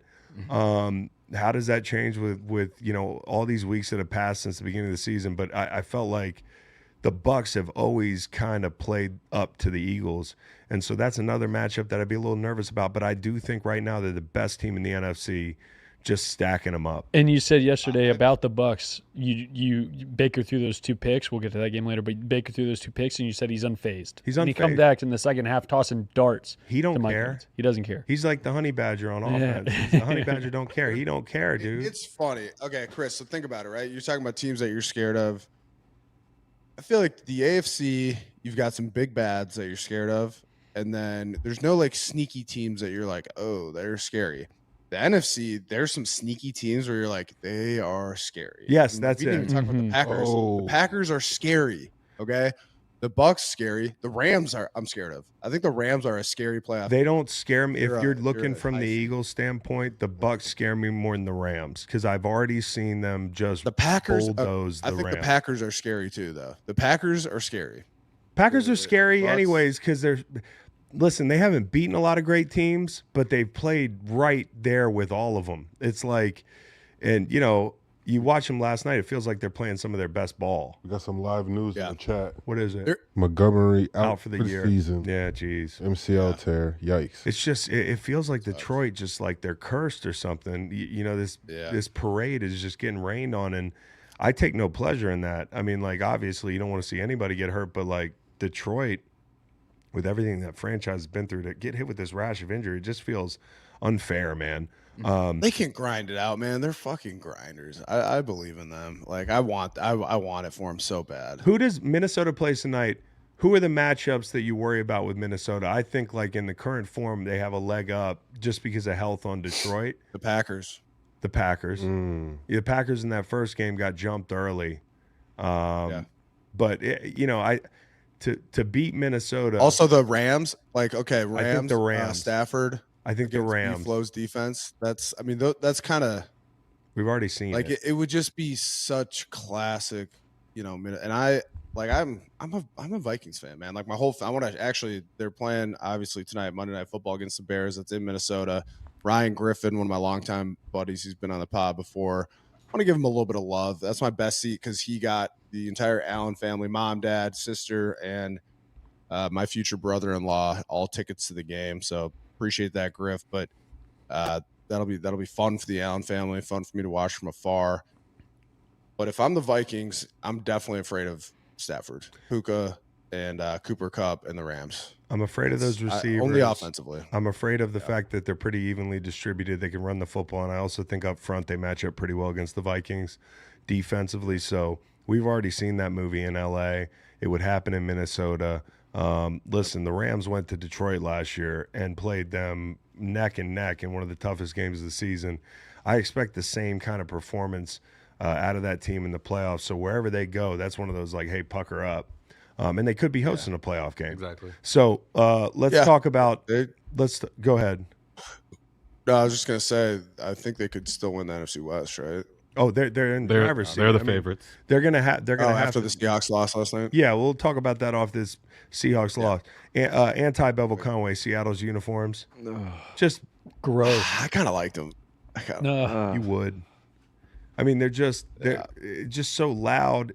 It's so easy for Gino. It helps because I think like honestly, half of it is like, hey Gino, when you get in the red zone, like look for the guys in the highlighter uniform. No, the kind of people that like those Seahawks uniforms are like 9-year-old kids that like can't stop doing Fortnite dances. Yeah. Kind of. That's what I think. I don't know who else likes them. Maybe somebody in this room likes them, but The Green Bay though, the Green Bay Whites were good. I know, but it just throws the whole matchup off. To me, it's like I wish Seattle would think about the people at home and bust those out. What does that look good with? That you said it last night. Vikings purple maybe Yeah, maybe. could be good. Maybe. I don't know. Something darker. It needs to be like a darker Ravens. Ravens a bit. Yeah, maybe Ravens, so. Blacks. Yeah, maybe so. Yeah. Team in All Blacks. Yeah. I don't know. It's just not my favorite. I thought if they'd have gone blue, like old school blue, and the Packers Largents. had, their normal uniforms, it would have been great, but the all whites look good. What happened to home field advantage in Seattle, man? Yeah, boy. No kidding. They can't win there. And back in the day, it used to be the toughest place to play. I can tell you, I go there once a year, and especially late in the year. I don't know, man. Packers kind of like their fans kind of took the stadium over, which is something that they do from time to time all over the NFL. But I just didn't think it would be to that degree because you could hear it last night. And more than anything, Seattle just got bullied up front. The movement that they were getting up front, that Green Bay was getting in the run game early, just it defined the game. Sometimes you wait all day for a game like this in a matchup that you're not sure how it's going to go, and the first drive, you're kind of like, oh shit, it's one of these. And it just felt like Seattle was going to have a hard time stopping the run. And then on the other side of things, they really couldn't run the ball because of the game script. Charbonnet had a decent game, but they weren't committed to it. And more than anything, they gave up 7 sacks and 12 hits on the quarterback. And obviously, Sam Howell, who loves sacks, loves them. Just a sackaholic, this guy. Santa. I mean, that definitely played into the final numbers, but it felt like they just got whooped up front. And He so, loves sacks almost as much as he loves chicken. Oh yeah. Nearly. What was Chicken it with man. the chicken last year? He only eats He chicken. only eats chicken. No burgers, no steaks. Yeah. Chicken. Why is he not in a Chick-fil-A commercial? Right. That should have been the first thing. Because they'd be like, "Who the fuck is this guy?" So, just not a great night for Seattle. They're one of the weirdest teams in the NFL, where it's just like, bro, like, they have some Which really team are they going to be today? and You know? well, it's so matchup dependent because if there's somebody that can out physical you, they're gonna have a hard time, like. And so when you think about them making a run, like even if they get in, I just don't feel like it's gonna happen. Gino's not playing well enough at large this year to carry this team banged up the now. distance, and now he's banged up. And like, what do? You turn to Sam Howell in a must-win game, or I'm hearing there's a chance he might be up for this game. But let's talk about the Packers because they really put it together. Go, Pack. They really go. put it together, and Dobbs is going to be a star in this league. I know it's like taken until he. Part of it is the unselfish nature of that wide receiver room, but like he's so talented. Him picking the ball up off the turf in the end zone to catch the ball, I swore it hit the ground. I mean, they have a great group of wide receivers that I feel like everyone sleeps on, dude. Christian Watson, that catch on the sideline too. Oh, they were abusing Reek Woolen. It's like, yeah, it was like they're good, man. And it's like, oh yeah, like they're really good. They have really good receivers. Lockett, Great running back too. I think. JSN. I mean, they really do have some talent. No, I'm talking about for the Packers though. But yeah, Oh, yeah. dude, JSN is really fucking good. Oh yeah, God, I'm still stuck on Seattle somehow sucking, but yeah, no, the Packers, man, and the areas of the field they can access because of Jordan Love's arm, like Jordan Love, who's proved to be a pretty good cold weather quarterback, which is half of playing late in the year. Go figure, the guy plays in Green Bay, but he's played well in the elements. I think he's played better as the year has gone on. There were the injuries early in the year. They're kind of playing their best ball right now. Even in a loss to Detroit, I thought they played really well. To get the points before the half, that really killed Seattle. Huge. To come out of the half down 3 scores. If you come out of the half and say, hey, you're down 14, we got a shot to come out and get points and make it a 1-score game, which puts a lot of pressure on Green Bay.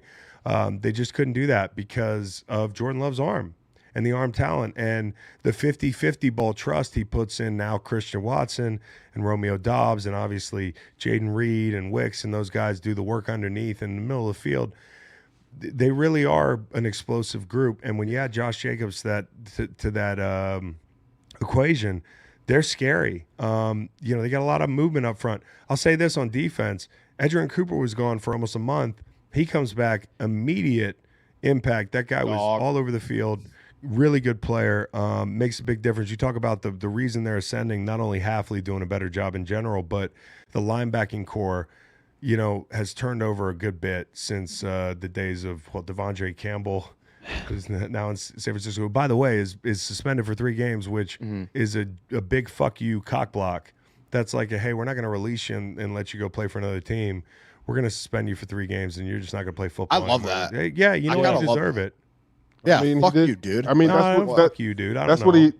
That's what he wanted. I don't. Right? I don't To know not him either. play, If right? you're my teammate and you do that, like fuck you. No question. And That's kind of. I've already that's given my basically what take on Kittle this, said, so now I'm going to too, get I'm after going to the get game. framed improperly.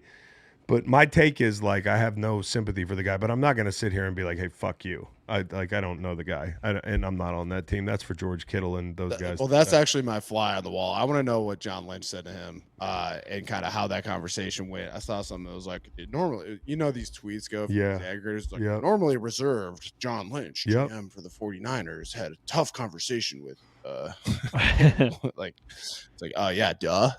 yeah, duh. And also But one of the worst people to have a tough conversation with. Like you can't even argue with them. Seriously.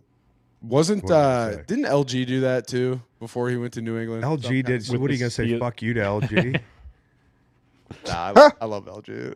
Yeah, see, But man, like, Come on, man. People can change, don't know. but To me, it's unforgivable. it's a little I don't late in the get it. game to be doing that for Devondre Campbell. And so, just a really disappointing showing for. And I like McDonald, man. I think I can tell he's a good coach. The way the defense has come along this year with the additional linebackers. You got to remember, he went from Baltimore, some of the talent they had in the middle of the field at linebacker last year with Queen and Roquan, and then he inherits a group that he's got to work through the first 6 weeks of the season before you go get Ernest Jones and before Knight comes on. Like, they have good cover guys outside, but it's kind of like the same thing I felt about Charles Cross, where it's like, oh, the Cross and Lucas, they're set at tackle. I see Cross getting run over every week now, and I'm seeing Reek Woolen in some bad spots that I just frankly didn't expect to see him in coverage. They have a lot of work to do in the offseason, but they still have a chance to slide in. Okay, so don't tell when you're on a team. It doesn't matter if somebody like sitting here saying, "Well, even if you get in, you can't go all the way." They don't care. You just want to get in the dance, and so winning a division is a big deal.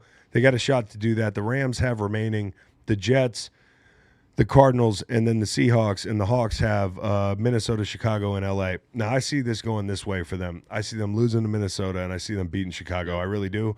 I think Chicago, they still have a chance to beat, even in their current state, quarterback notwithstanding. But then the Rams game, Week 18, is going to be for the division, and it's not one that I feel great about their chances in, but a lot can change in 3 weeks. A lot has changed with the Seattle team from month to month. Honestly, that's the good team that they played closest. They got kind of blown out by all the other teams that they played with firepower and physicality. Lions, Packers now, and there was one more. They got blown out by somebody else who's up there in the win totals. They got beat by the Giants. They got blown out by the Bills. The Bills, right? 31-10. And that was an ugly one. That was just a hideous game for them. So Those two teams control their own destiny. Go 3-0 and you win the division. or you could pray for a Commanders collapse, who Right. finishes with Commanders finished with Philly, Atlanta, and Dallas, and all those games are losable. I'm not trying to if you watch the Commanders yesterday, you know what I'm talking about. It's just kind of disjointed.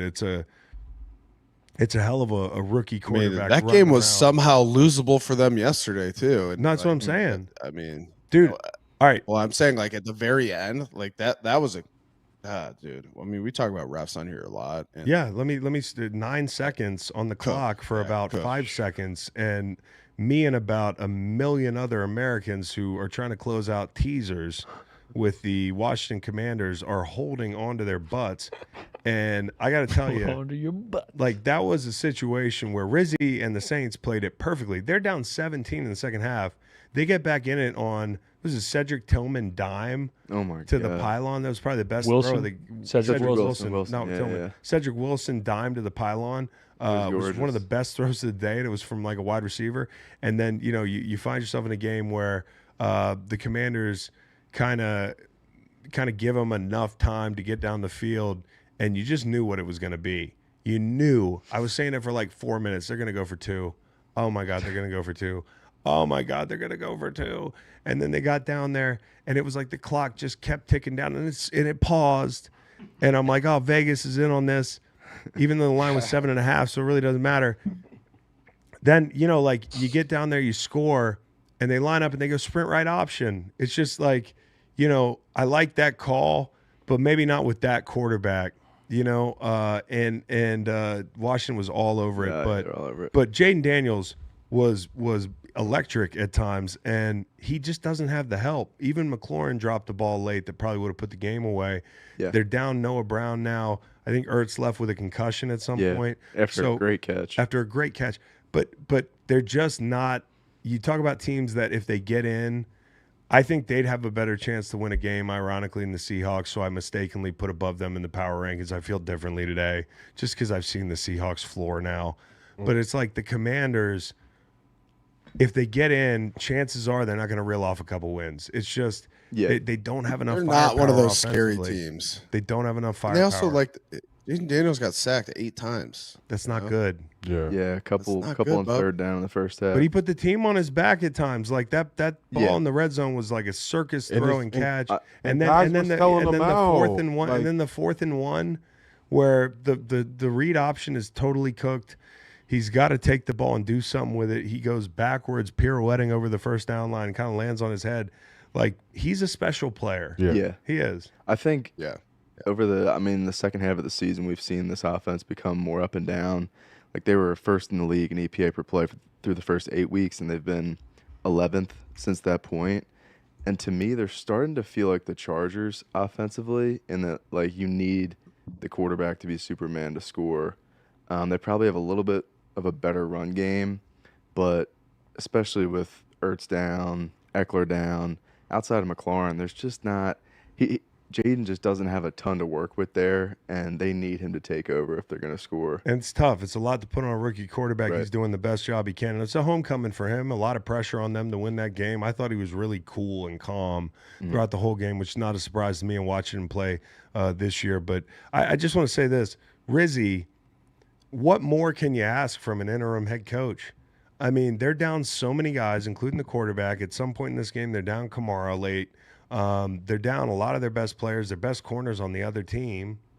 Marshawn Lattimore, he finally plays, and he suits up for his old team. And by the way, it's funny. He was like, they were like, "Hey, do you take it personal that they trade you?" He's like, "Yeah, man. I want to show them why they what they're missing." I'm like, bro, like you were probably like green smoke, Nick Cage in the Alcatraz movie, bro. You're trying to get the fuck up out of there. They did him a favor. Rock. Yeah, in The Rock. Yeah, The Rock. And That's now- a great and movie. like- What a great movie, Chris. Love That That was a great movie. Good reference. Yeah. Bro, your And references are since- out of control. Yeah, OC, bro. And since I was a kid, since it was a long time ago, Nick Cage's wife in that movie was so fucking hot. My wife can't say anything about it. She's probably 60 years old now. but she also is not going to listen this far into the damn live show. But Nick Cage's wife in that movie was smoke. So, and while we're here, the gal from Dumb and Dumber was incredible. Lauren Holly. Lauren Holly. Jim Bro, Carrey Cameron married her. Diaz, The Mask. That is Cameron For a Diaz, minute. The Mask is like peak. Until she was like, "This guy's fucking crazy. This guy's fucking insane." You know the way Kyle feels about Jameis Winston? He's kind of over it. I'm kind of over the Jim Carrey stuff. Like the interviews and stuff. Tanner's like a little bit like... Tanner's friend, he said yesterday, or Tanner said that somebody was over Matthew McConaughey, somebody in your personal circle, and hurt your feelings. No, apparently he's been I holding get this that. information back from me for like as long as I've known him, because I've got the Matthew McConaughey book. I'm like, dude, he's just a chiller. Yeah. And then this guy's like, I hate to break it to you, Tanner, but I really don't like that guy. And I was Well, like, I'm going to do that for Jim Carrey. Yeah. I don't dislike Jim Carrey. I think he's a great actor. I just, some of the interviews, I'm like, what do I do with this? What do I do with these pearls? I'm going The to send you a Mask- documentary to watch about The Jim Will I Carrey. like it more? I think you will. Like Okay. it The more. Mask and Ace I don't- Ventura are one guess I don't hate two of the him. greatest Misunderstood. movies. Well, he's not doing a good Truman job Show of being also. understood. Then you got to make yourself understood. But why? This documentary will help. You got to Why? be clear, huh? Why? Why does he have to do that? Why? Why? Why? For the record, I don't hate Jim Carrey. It's just he's a lot. I love Is he you, not? Jim. That's why Lauren Holly Yeah, probably was he's a like, lot. "Bro, you're a lot, man." Damn. Chris, we get it. You hate Jim Carrey because you're obsessed with that girl. Yeah. Wait. I'm like the guy with the briefcase. I'm like, Samsonite. yes. Was way off. Wait. Samsonite. You can make me happy, happy, happy. Flowers everywhere. Flowers everywhere. Flowers in her hair. Flowers in her hair. It was a whole fantasy, and it wasn't true at all. Yeah. Sorry, the whole Lauren Holly sidebar. What here. is this? What is She that? was elite, and nobody paid her any respect. This is our yearly segue into Dumb and Dumber when Which they you have hate. no idea what's going on. Now you guys can Well, do this. see you later. You've never seen Dumb and Dumber? Say it again. Somebody said Carrie got a hold of some psychedelics. No. Man, I've gotten a hold of plenty of psychedelics. I'm doing a football podcast. I'm giving you like EPA stats and shit.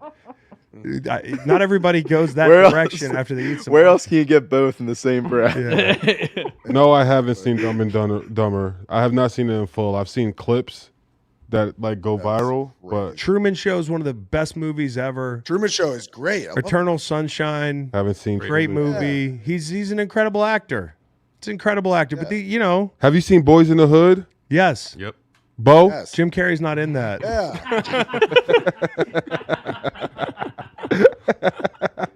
Yeah. Leave it to Jim. He Never might be seen an White Chicks. he might be an extra in there Yeah. somewhere.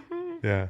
Okay, so wild card picture. Let's take a look at it, Matt Nackey, before we kind of round this thing out with the Bucks, who picked up a big win yesterday. So NFC wild card, just to give you the rundown before we get through it here. Enhance. I'm losing my vision. Okay, and like you said, there are some scary teams in that. Why? Can you imagine Minnesota having to go on the road? What did we say? Minnesota having to go on the road and play.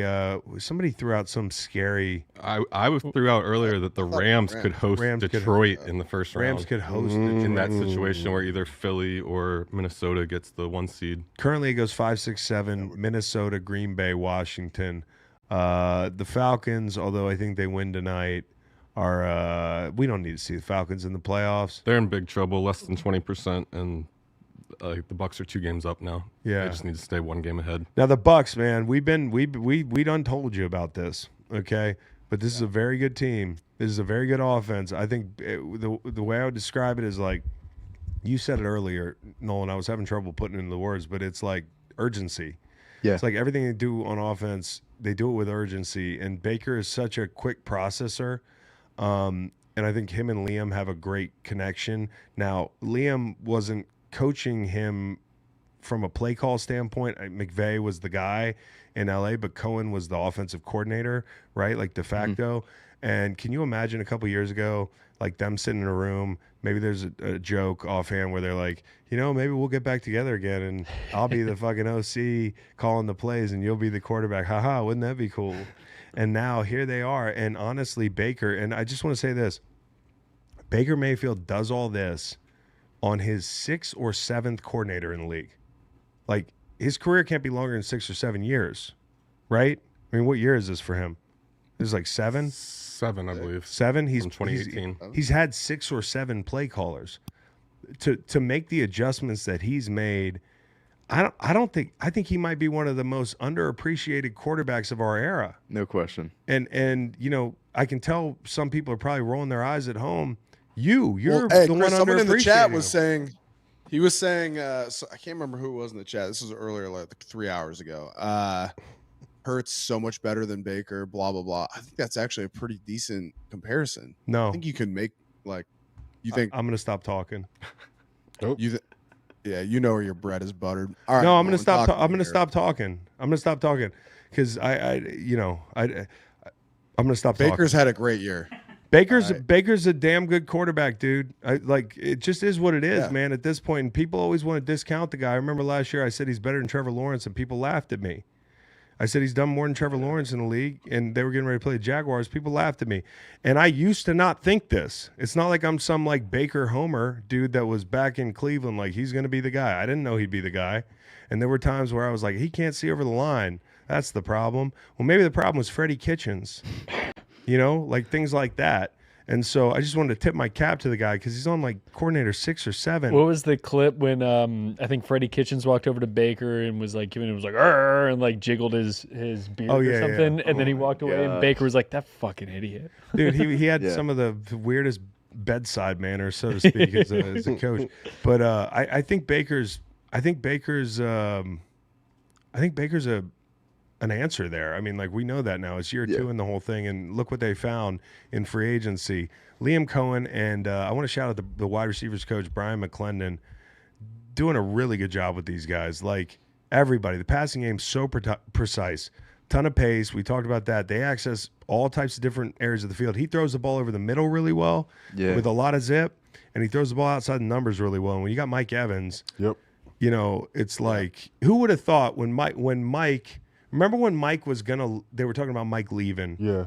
And Mike was like, no, I want to stay here. I got my ring. I want to finish with the Bucks. Yeah. Or, and when Baker came in, some people were like, what a downgrade. Obviously, he's not Tom Brady, but him and Baker get along really well on the field. Mm-hmm. And Mike is a quarterback's best friend anyways, but you can tell they really love playing with each other. Dude, they're doing this shit without Godwin, too. Like, people sleep on Chris is so good also. And when Chris and Mike were hurt, their offense was still surprisingly potent, Like, they've been doing such a good job of getting Bucky Irving going late in the season, using him and Rashad White on the field at the same time, whether it was like 20 personnel, you know what I mean? Like, a little pony action, but like getting their playmakers the ball, even though they've had their two biggest offensive playmakers dealing with injuries, like, dude, Liam Cohen is fucking cooking, man, and Baker's playing with like so much confidence, and I just think his attitude's fucking awesome. And Dude, Mike Evans, that's my game ball. Yeah. 9 catches for 159 and 2 tutties. And Yeah. it's crazy to think that the way his injury happened at the beginning of the season, it looked like his hamstring like fell off the bone. No question. And like, who knew that here we are at this point in the season and he's just torching. He's still torching. Like, it's just like everyone's different when they heal, but your hamstring, when you're someone that has to run in open stride and like your hamstring is like everything that's going on like with you physically. And you're able to come back and do that at his age and at his point in his career, it's very, very impressive. And after missing those, needs 85 a game, man. Yeah, after missing those 3 games, he needs 251 more yards to get 1,000 for Still his. gonna get it. I just didn't like. I don't like the player style comparison to Jalen. They're different players. Like here, I've been racking my brain to think who to compare Baker to. Tell I got you a little. Well, because it's just not an accurate. Brett Favre. No, he's like a reckless Drew Brees, without some of the Drew Brees Hall of Fame qualities. An everyman Drew. He's like an everyman Drew Brees, dude. I mean, he really. And honestly, he's done more with his legs this year, which has been a good he's thing. Mobile, dude. And he ain't Hurts mobile. They're just different. So like if you talk about comparing quarterbacks, I kind of like more of a guy who's going to be. I mean, he is a timing thrower. He's gonna drop back there and kind of just zip it, and he doesn't have a conscience. He really doesn't. Like I can tell. Like to get you riled up sometimes, Chris. Well, you in the chat.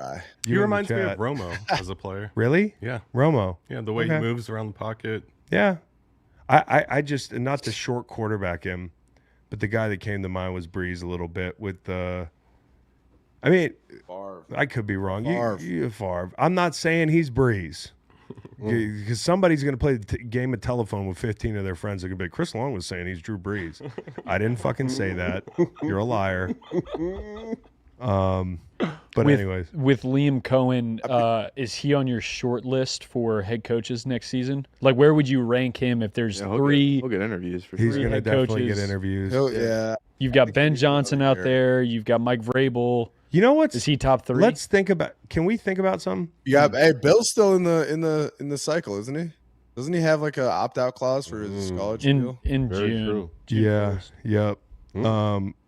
Here's the thing about Ben Johnson. Everybody's talking about Ben Johnson like he's the hottest name. We've been waiting a long time. He's done a good job building the intrigue around his name too by turning down a job and all this stuff and asking for a lot of money. You almost are like, yeah, well, yes, sir. Worth it. No problem. Yeah, worth it. Fucking, I'll only give you 40 a year. Yeah. But there is a universe in my head that exists where Liam Cohen's like the diamond in the rough here, and he ends up being, a hell of a head coach.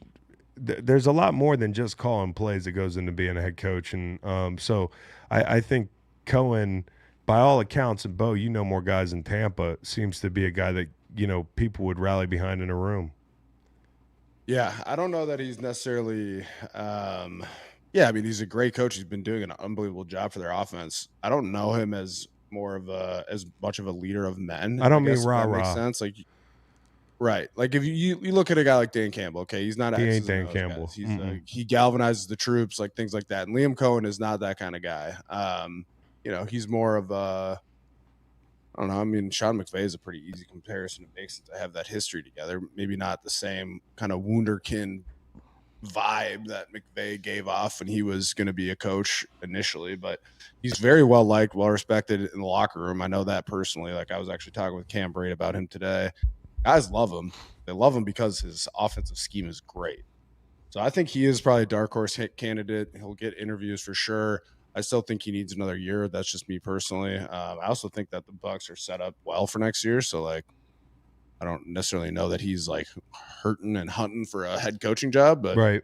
I guess He time could will be tell. this year's Ben Johnson. He could say, hey, you Right. know what? No thanks. Exactly. And And so that's kind of the NFC. The talk. Let's round out with the AFC wild cards. We've got a couple of these teams that, relevant matchups. The first one being Houston and Miami, which kind of got lost in the shuffle, but had a big game vibe about it.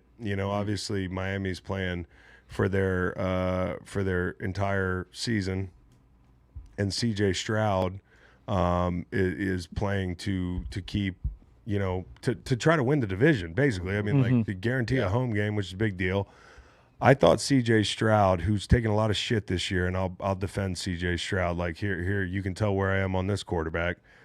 I think he's damn good, and I thought Leighton Downs yesterday, he got him out of a lot of trouble. There was some third down early in the third quarter where he's in the grasp, and I don't know how he got this ball out. Yeah, Chop Robinson was on his back. Oh my God, dude! When that guy's on, he's just on. And, I do think it's akin to Patrick Mahomes, not comparing the players, but Patrick Mahomes is eventually going to look down at the rush. He's eventually going to get frustrated when things are chaotic for a while. Even the best quarterback's not going to play as well. This guy hadn't had a clean pocket all year. Now, they moved some guys around offensively up front, and I thought it paid off. I thought it definitely paid off. Yeah, but they went Titus Howard at left guard, and then back at guard where he was playing last year a good bit. And then brought in the rookie Blake Fisher at right tackle. Who you thought he played okay? Yeah, I thought he did fine. He he has that spatial athleticism, the hand usage you need to be a pro tackle. I think they can develop him. Chop Robinson got him on a dip and rip late in the game, but for the most part, definitely an improvement overall for the protection for the Texans, and I think you saw that reflected in the confidence CJ was playing with. Listen, if you just looked at the offense, you'd say, okay, we did some things better, but 20 points is not enough. If you're playing one of these teams that can really stress you, ironically, I'm saying that talking about the Dolphins, because most people think of them as a Ferrari, but they're like a Ferrari that breaks down every time they play a good team. Seriously. Yeah. If they're playing somebody else, they're going to lose that game. They couldn't get the run game going, which was a little bit of a surprise to me. I think Anthony Weaver's done a great job in Miami. Great job. But they couldn't get the run game going. Joe Mixon got kind of caught up in another hip drop tackle, which ironically there was one in the Philly game as well with A.J. Brown. Didn't get called either. They're just not calling these, whether they're intentional or not, because I don't think the one in Philly was intentional. Boy, am I sure a lot of people disagree with me. And then I don't think they're ever intentional. I think sometimes they're intentional. Sometimes you just don't have any other option. Like when you're a linebacker pursuing, a receiver in space, and you're kind of behind them a little bit. Like I don't know how else you're gonna your momentum kind of carries. I'm with you on that portion of it. I'm with you on that. I don't really know. But there has been. You tell me there's never been an intentional hip drop tackle. I mean, no. I'm telling you, some of these dudes really know what they're doing. I don't think you're trying to hurt the guy. You're not trying to hurt the guy. You're not trying to hurt the guy. Like you're not trying to drop on. But you are trying to do the hip drop tackle sometimes, which you're trying to sure, do because I've whatever seen the guys fuck you drop have to people do at to the get 'em. sticks. I've seen people drop people at the sticks, like very intentionally. Oh yeah. Whether they're being dirty or not, that's up for debate. Like only they know their intent, but like it can be employed as a strategy. Now, having said that, Joe Mixon's dealt with 2 of them this year, and so for him, that's got to be very frustrating. But they couldn't get the run game going. But this game's won and lost when Miami had the ball. Like that's it. Miami. How many times do I have to say I'm tired of talking about this team? To and on. Are you out there? Like, what's going on, bro? Like, seriously. Mike's 3-15 versus winning teams. 3-15 versus winning teams. Tua wasn't focused. He's worried. I'm not saying that. He's worried about home invasions. I'm not. Oh, yeah. He's got armed guards, though. But I'm not saying. Listen, I think Tua's had some really good moments since he came out of that concussion. I'm super glad he's back healthy. But it is what it is with this group. It is what it is with this quarterback in this group. Now, if you're telling me it's not the quarterback, then you need to fire the head coach. Like, if the fans are making a decision down there in Miami and there's a faction of the fans that are like, no, this guy's not the problem. No matter how many times they get out there and play a good team and lay an egg like that, it's not the quarterback. Well, then you absolutely should have fired that coach yesterday. And good luck putting your quarterback in another offense. Okay, I'm just telling you, it's one of the more disappointing. If I wasn't on the other side of this narrative that I got killed over calling out, I'd definitely be very disappointed, just as a football fan, because they have so much potential. Mm-hmm. I think Mike's a really good play caller. The run game alone on this team, and this is with tackles down and offensive linemen down, they've had at different points, they've had issues up front. But like the speed outside, and then they lose Waddle at some point in the game yesterday. Hopefully that's not too bad. But 4 turnovers forced by Houston. They're just too fast. When they play a defense that's got speed and you can't speed bully them, it's just a problem for this group in the passing game. And Tua looked off, and honestly, they're going to have to go back to the drawing board in Miami because this is it for them this year. They need to go back to – if they come out of the offseason with the same setup, Mike and Tua, then it's the definition of insanity, in my opinion. Go get Darnold. You're waiting for – Go get Darnold. Do something different. If Minnesota lets Darnold walk, absolutely. Exactly. But Yeah. I don't know if they will. And so the question is, like, What about do Aaron you do? Rodgers? Huh? No. Aaron Rodgers. Although Daniel Jones. it'd be an upgrade. I don't know if it'd be an upgrade. I don't want to say that. But the guy they have now can't really move Daniel Jones. that well anyways. So it's not like you have to be incredibly mobile to play in this offense. Oh, I have a question for Not you. Daniel Jones. I have a question for you. Yeah. How you feeling about your Hunter sack total bet? It's close, huh? What's he at, He's at 12.0 and half a sack behind the league. bro? And And who's leading the league? Hendrickson? What's the total you're looking for? Hendrickson's hurt. I have a right? $150 bet that pays $5,000. And Hendrickson's hurt. No, that's Hubbard. Oh, Hubbard's hurt. Hubbard hurt his What are the knee. terms of it? Yeah, and It's don't ba- forget. Don't mix up your white rusher's name. Yeah, I know, right? That's My crazy. What are you doing? Sam gave his PCL yesterday. He sacrificed himself, He caught a not touchdown. making a great touchdown catch, but he made a hell of a touchdown catch. But I just the difference in the game in a game like this where both offenses are just kind of disjointed at times is the quarterback. I think C.J. Stroud's one of them ones, dude. Yeah. He just is. And, he elevated his team. The other guy didn't. And defense played their ass off. But like I said, they got to go back to the drawing board in Miami. It's like it would be – and that was one of the reasons why I was like, oh, you paid the guy. Now you're locked in, dude. They're kind of in a fucked up situation. Now, there are going to be Dolphins fans that are going to kill me. And I get it. You don't like hearing it. But even the most devout supporters of this regime, and I mean the regime, quarterback, and head coach, have to admit this has not worked out well. That you got nothing to show for it. So you got a bunch of stats. You got a bunch of, they're one of the, you got the color analyst is always like, oh, well, hey, it's, they're one of the most explosive teams in the league. Statistically, yada, yada, yada. I'm like, well, what are you watching right now? Because you're in town Yeah, it's because not translating winning into team. wins. Winning team. Part of that is because of Tua's injuries and things like that. But I think part of it is it just feels like they should be better, honestly. They should be better, and they're not. I want to know how you feel about the Texans in the playoffs because they are not a team that I'm scared of. They're not a team that scares me in their current form, no. But this is only week 1 off a bye for them, and they made some adjustments. Maybe the adjustments continue to bear fruit in the form of, at this point, just increased efficiency offensively. You also have to remember, they come out of the bye, they reshuffle the offensive line. You would think they'd come out and say, hey, we're going to be able to depend on Joe Mixon, who's been great all year. He didn't get it going. So this is a game where they couldn't get the run game going. That's not going to be every week. Miami does a good job defensively. Yeah. I'm impressed with Anthony Weaver's group. Yep. Steeler was a problem in this game. Steelers great. I was just gonna say, no, Oh, man, man. He's a dog. Talk about an exciting fight. Come on, That's right. He's a He's dog. been productive all season, man. I think he is one of those really good, sneaky good defensive linemen that does not get enough love. No I have a question. lot of love for him as a player. I think in the broadcast But he's yesterday, impactful. they said he had the second or third most sacks since 2020 in interior D lineman since the start of last season. He's got Up there. 17 From or a 18. small school, right? Ferris State. Ferris State, yeah. Ferris Yeah. State, Yes. Exactly. Yeah. Yeah, He's a fucking yeah. great He's a player. dog. I He's a wanna make dog. sure he gets love. The Texans do have one advantage in that if they want to start resting people, they could. They're pretty much locked into that 4 seed with 3 games to go. Yeah, because their other fucking divisional opponents are absolutely brain dead. Chris Stricker in the chat says, not the Finns' fault they couldn't perform well under the wise and tutelage of the pride of Hayes, Kansas, Skylar Thompson. I think you're being funny. But how many times do you have to see this movie, guys? Is the point made? Can I stop? Maybe Chicago should trade for Mike McDaniel.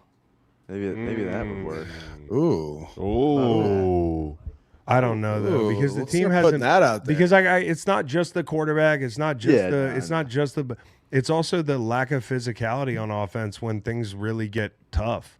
Like it's also the discipline to me. And that does fall on the head coach. Like penalties when they got the ball at the end. Your season's on the line with 4 minutes 20 seconds to go. You got to have your best calls. You're backed up. This is really maybe your last chance. Now they got one more chance. I laughed yesterday because they got the ball with 4:20 left, and it was like the highest possession I've ever seen. Like it was like they were all high. Seriously, did you see this? This possession was one of the worst possessions of football I've seen all season, especially with the game on the line. Mm-hmm. It was nuts, bro. It was like I heard the circus sounds over a montage of that drive. It was bad, dude. And there's a lot of talent that they've kind of wasted in this window. My point in saying that is No, I agree. I agree with what you're you. saying. They have to change something, but the quarterback's not going anywhere. You know. No, I know. Yeah. So what kind of offense? Seriously, let's take a pro Dolphins approach here. What kind of offense would you run if it's not McDaniels with that quarterback? No, Wing, that's a the wing one. T. That Try something new. I like the that, one. Nate. That's The one your they're running honest is the take. I one like for him. that. Yeah. and I these are agree. the results you're getting. That's what I'm saying. It's the perfect offense for the guy, Yeah. and the results when it matters, not great. So Houston, they're gonna go right, and Miami's not going. And I think the difference is the quarterback. And so C.J. Stroud, as bad as he's been this year, I don't mean bad like all the time, but I'm saying like for Houston fans, they know there's been ups and downs. You got a guy, dude. He's a stud. Mm-hmm. He's going to be okay. Right now, you might look back on this year and say, hey, we botched the team building aspect of it, or maybe Bobby Slowick just didn't have it together, or the offensive line coach wasn't doing a great job. But I think you'll look back in a couple of years and say, hey, that was a speed bump. And they could still go on a run this year. Heck, they're going to the playoffs. It's just one of those things. Yo, wing T. The defense is still fucking flies around. Houston's defense. Yeah. Reek Hill and A-Chain in the backfield. Ooh. And Tua. Yeah. And Tua. Yeah, I think you look at the AFC, like the big picture with the playoffs. It's like, who scares you? Bills, Ravens, and then Broncos for Reed. But like, seriously, it's Bills and Ravens, and so I don't know. I just think Steelers maybe. No. I'm talking about like scared. Like the way we're talking, like in the NFC, it's like Lions, Eagles, Vikings, Bucks, Rams, Packers. All those teams could put 30 on you. Whereas like on that side, I don't know. Things are still open. Yeah. I just had a thought. It's gone. I was going to bring something up. While I'm trying to remember my thought, let's do MRP. MRP here. No, here's my question. If the Houston Texans, they're playing at home in the playoffs, division winners, who are they probably going to host? The most likely would be the Steelers or Ravens, whomever doesn't get the division win from that, which is most likely the Ravens. Could they beat the Steelers? Absolutely, Yeah. they I could. kind of feel like they can. Yeah. Could they beat the Ravens? I don't know about that. No. They'd be a tough one. they'd be Last like year, a that matchup looked rough. 6-point dog against the Ravens and probably like a 2.5 point dog against And now the they've Steelers. gained some ground because you think they'd be 6-point dogs at home? Against the Ravens, yeah. Yeah. Last year they were 9-point dogs at M&T. So I don't know if they made up any ground or not. I can't do the math in my head, but that's a matchup they're not going to want to see. Mm-hmm. So if you're the Texans, you're kind of pulling for the Ravens to beat the Steelers this weekend. If you're looking ahead that much, You could even look ahead and hope the Broncos get that 5 seed. yeah, no question. Broncos got the win. MRP, Oh, we got to do MRP. Dolphins and Texans. MRP, and I think a water boy is one of the first ones mentioned. Whitney Merciless. Waterboy. Yeah, Whitney Merciless. He was a really good player and went to Tanzania with me to do water projects. We got Brooks Reed. That's a good one. Sage Rosenfels is a good one. Play for the Jags too. MRP, most random player. Dwayne Brown. I don't think he qualifies as random. Yeah. No, I'm not. You know, OJ McDuffie. Wow. Who the fuck is that guy? Uwe von Schaman. Sure. Little shoot 'em up. You win. I posted his card. Let me see. His name is Little Shoot 'em Up. The guy on the on Twitter. The Dolphins player. No, he's Uwe von Schumann. Little Shoot 'em Up 420. I don't. That guy. What position? He's always does in that the guy chat. play? He's always in the chat. That's random as shit, dude. Great job. And that Little Shoot 'em it Up. looks to be after the years of like excellence, like maybe between Shula and Marino. It looks 80s to me. Yeah, maybe early Marino. He was with the Dolphins from 1979 to 1984. When did Striking Marino? resemblance to Ray Finkel. Finkel. Yeah, I know. It's kind of Finkel. wild, dude. Einhorn. I know. All right, let's talk about the Broncos. Let's talk about him. Let's talk about Cowboys Broncos, man. That was a big win. And Nick Bonito. I'll just say, yeah, Oh, it really just comes down to two plays Indy made on offense for the other team. Mm-hmm. absolutely. Absolutely. Because first off, before we get this started, First off. I am. Yeah, I have a hollow man from this game, and that's JT. Do they not teach crossing like ball over the line at Wisconsin, Bo? Dude, he has been. I mean, he's a pretty reliable back, great guy, really good player. But it's like, how do you do that, man? I have my fantasy team too, so like, we're in the playoffs. I want to take down Macon. I'll secure that victory hopefully tonight. But I used a pretty high draft pick on JT, and he's a really good player, man. He's a great back in a series of really good backs for my alma mater, Wisconsin, and he completely fucked that up. So I know he's not happy about it. He's embarrassed about it. He should be. That's a bad play. I said this wrong earlier. I mixed up mentions. My STL was Mike Evans. My game ball is actually going to Jonathan Taylor because he single-handedly helped me cash Broncos over season total 8.5 wins. Alt total. I moved it from 5.5 to 8.5. You thought I was crazy. That's what she said. Man, from 5.5 to 8.5, big difference. Yeah, Big difference. yeah. And that bonus bet hammered it. Oh, yeah. And what do you know? Yeah. And we got 3 games left. I'm mad that I didn't put it at 10. What would have happened then? If I would have hit that, bro, I probably wouldn't have came into work. Golly, dude. I'm just happy you won this bet, bro. I'm so stoked. But the best thing was waking up this morning and after talking to you guys and you guys filling my head that this bet, whenever it would hit, that like it most likely wouldn't be cashed out until the season's over. And the fact that I woke up this morning and see my account with a number in it that I've never seen before, it felt very, very good. Take that to the MGM. Play some Spanish 21. That shit is already cashed out. No way. No way. Taylor's fumble. I mean, you really say that the 2 plays it turned the game. It would have been 20-7 at that point. Yeah. Up 13. A Bro, right off an interception. I was cussing in here. I Yeah. was cussing. And then that happened, and I was like, oh, that's the momentum. I was like, that's the momentum. And then, even better, the play caller's like, you know what? I can make this worse. Let's throw a double pass. Oh. And the guy got the laces right. He was like, hold on a second. Let me get the laces right.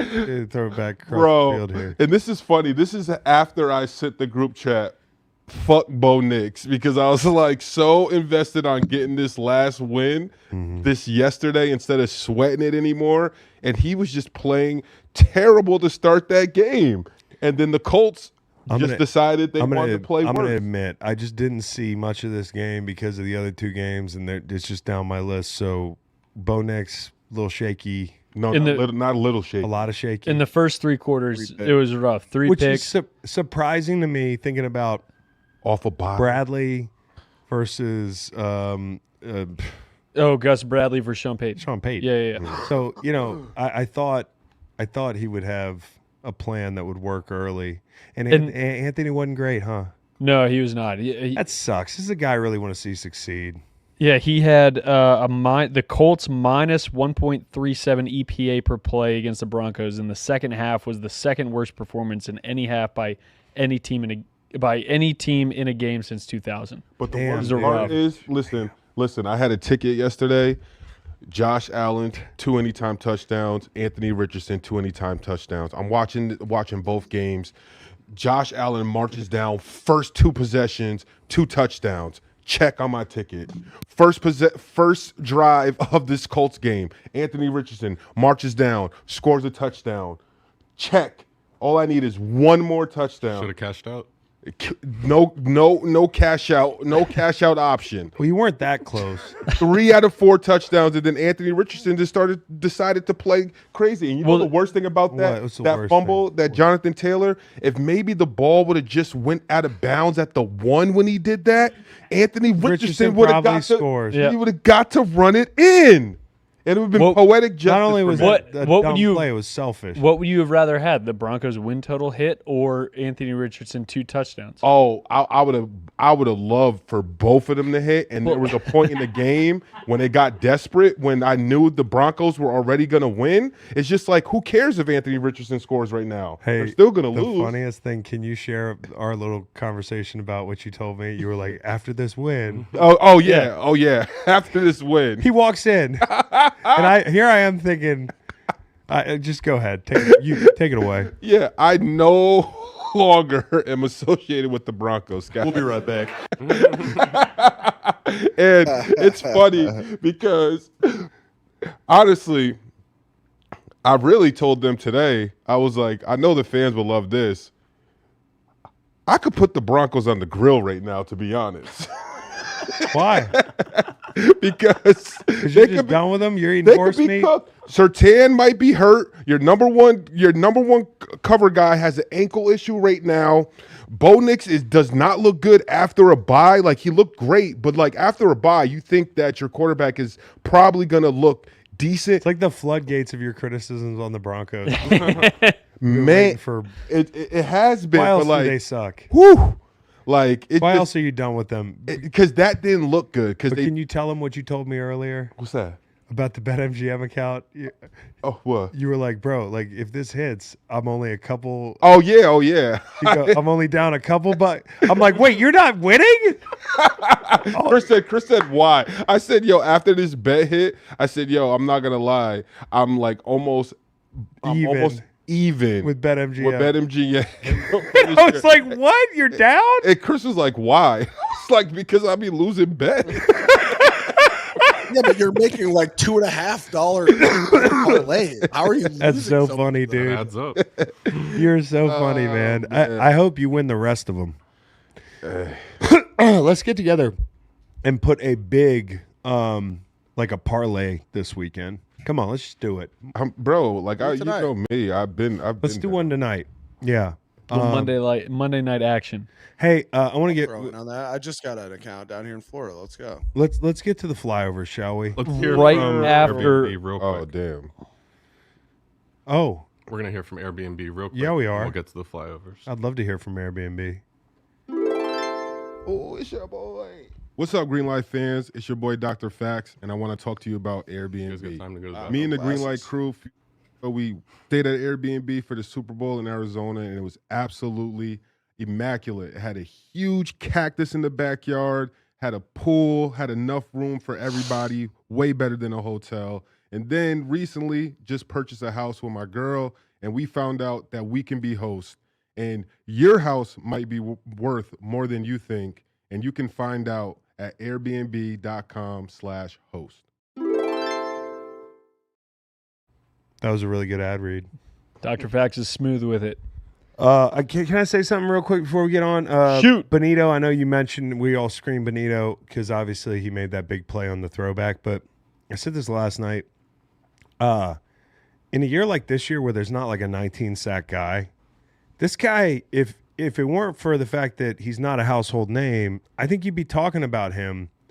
If you put him in, I don't know, say Micah Parsons' body, and he's Micah Parsons, and he's right up there in sacks. He's got 2 pick sixes in 2 weeks. He's at 11.5 sacks, 1 behind He's got Trey. a fumble recovery for a touchdown, whatever that means.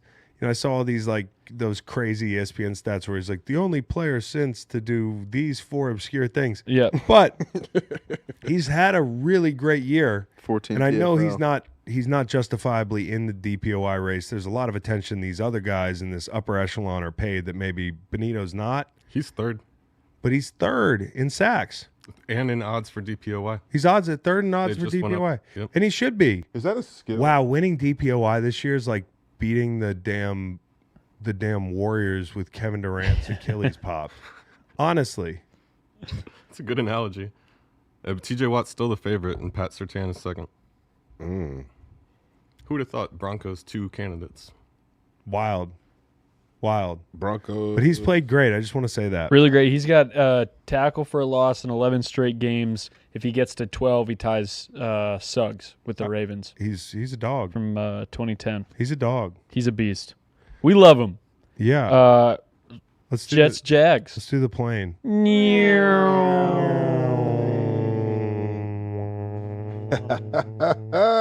Hey, I want to give my STL memorial to everybody on the field in this game. Nice. This game was amazing. Dude, this game was incredible. What's wrong? What are you, God, and you don't like Okay, it? Somebody in the talk chat about said you're Mac Jones toxic. and Aaron Rodgers. Somebody in the chat a couple minutes ago said Beau's toxic, and I'm starting to agree on that. I'm gonna have to find that. What's wrong with this game? This game was electric. Oh, it was so great. Aaron Rodgers and Mac Jones. Mac Jones does a spin move and does the Rizzler celebration. Dude. Fucking gouge my eyes out. Dude, that part of it was almost unwatchable because you know how I feel about Mac Jones. He beat somebody with a spin move and did the Rizzler, which I wouldn't even know how to do. But he also juked Will McDonald, and I'm pretty sure he looked back at him. Yeah, man. And I just somebody's gonna knock his block off. Yeah, man. At some point. I don't mean hurt him at all. I just mean hit this Bro, motherfucker, the dude. If he's gonna be running Grayson around Allen here, of the way NFL. he's been kicking D linemen in the dick for a couple years now, doing these little slides, these little Tom Brady slides, and be like, I know what I wasn't doing that on purpose. It I just love that little voice. the body look, language someone drives got me it. crazy. Someone that just has to do it. They just have to be like, fuck it, I'm going to chin check him, I don't mean and maybe he'll Aziz Al stop. Shair. No, not I mean that. Karen Johnson. No, I mean like legal. Debo. Like Debo, hey man, get you want grabbed by to your neck. a crime against the defender by Mac Jones is a crime against all defenders, especially if you're doing the Rizzler The Rizzler. and looking back at us after you drop us in the open field. But a really good game for Mac Jones, statistically at least. Aaron Rodgers and Devontae Adams were in a fucking time machine. It was like they were cryogenically frozen like Han Solo. They were out there balling like it was like 2016, bro. It was incredible. The fourth quarter, he had what, 150 yards in the last. I want to say 4. Javon. Look, nice Yeah, alley-oop. record. It's crazy. Nice alley-oop. I have 2 mentions. Best flight. Yeah. Aaron Rodgers Nice and alley-oop. Devontae Adams keying on the flight, talking about how the new GM coming in has no choice but to keep them on the roster. And they put some good stuff on tape that you have to be happy about. And then, in the same breath, worst flight, Garrett Wilson watching Aaron Rodgers and Devontae Adams keying, knowing that as long as they're in New York, he's always going to be a number 2 receiver. Well, guess what? Rodgers ain't gonna be in New York next year. Free Garrett Wilson, because that's one of my favorite players, and he's just stuck there feeling like, what the fuck, dude? This You guy saw him on the gets here- sideline. He was like, if He's it's like, one-on-one, "Just throw throw the ball. fade, man." And hey, I think Adams is incredible. That's one of the reasons why when you went on your rant and you were like, Rodgers, you POS, and Devontae Adams, and we were all like, no. It was one of my favorite moments of the year. But, like, I just – those guys were all out there, Rodgers included. Now, I would say this. Everybody was playing for the love of the game, but Rodgers was also playing for audition. He's trying to show you because he was skipping around, hopping and shit, and showing you, I can jump with this. Oh, I can jump. I can run. I can still throw the ball. Like I still got an RPG on my shoulder. But I just, as a guy who played in a lot of games that meant nothing, I have an affinity. It's like a kink for when nobody has anything to play for. And I want to see who loves football. Yep. And all those guys out there yesterday, whether it was the Jags or Jets players, a lot of you coaches aren't going to be on those sidelines next year. Mm-hmm. A lot of the players aren't going to be there. That's the ultimate. You're not just playing for the name on your helmet, the name on the back of your jersey, but you're also playing for a job next year and for the incoming head coach. He's going to be looking at this film. So there's always something to play for in the NFL, and this was a good old-fashioned NFL game where it's a total flyover. People weren't watching. It was a gambler special, okay? But it was an incredible football game, and I just hats off to all the guys on the field that were playing their asses off down in sunny Florida, which is really fun to go play in sunny Florida late in the season, even when nothing's on the line. My favorite part, yeah, Chris, my favorite part of this game, Ledbetter doing a backflip. Yes. Exactly. I played with him in Tampa. God, man, we are just fucking mind meld right now. Mm-hmm. That's I did that to annoy you. Unbelievable athlete. Oh yeah, he stole my thunder. It's all good. Ledbetter did a backflip. He landed it too.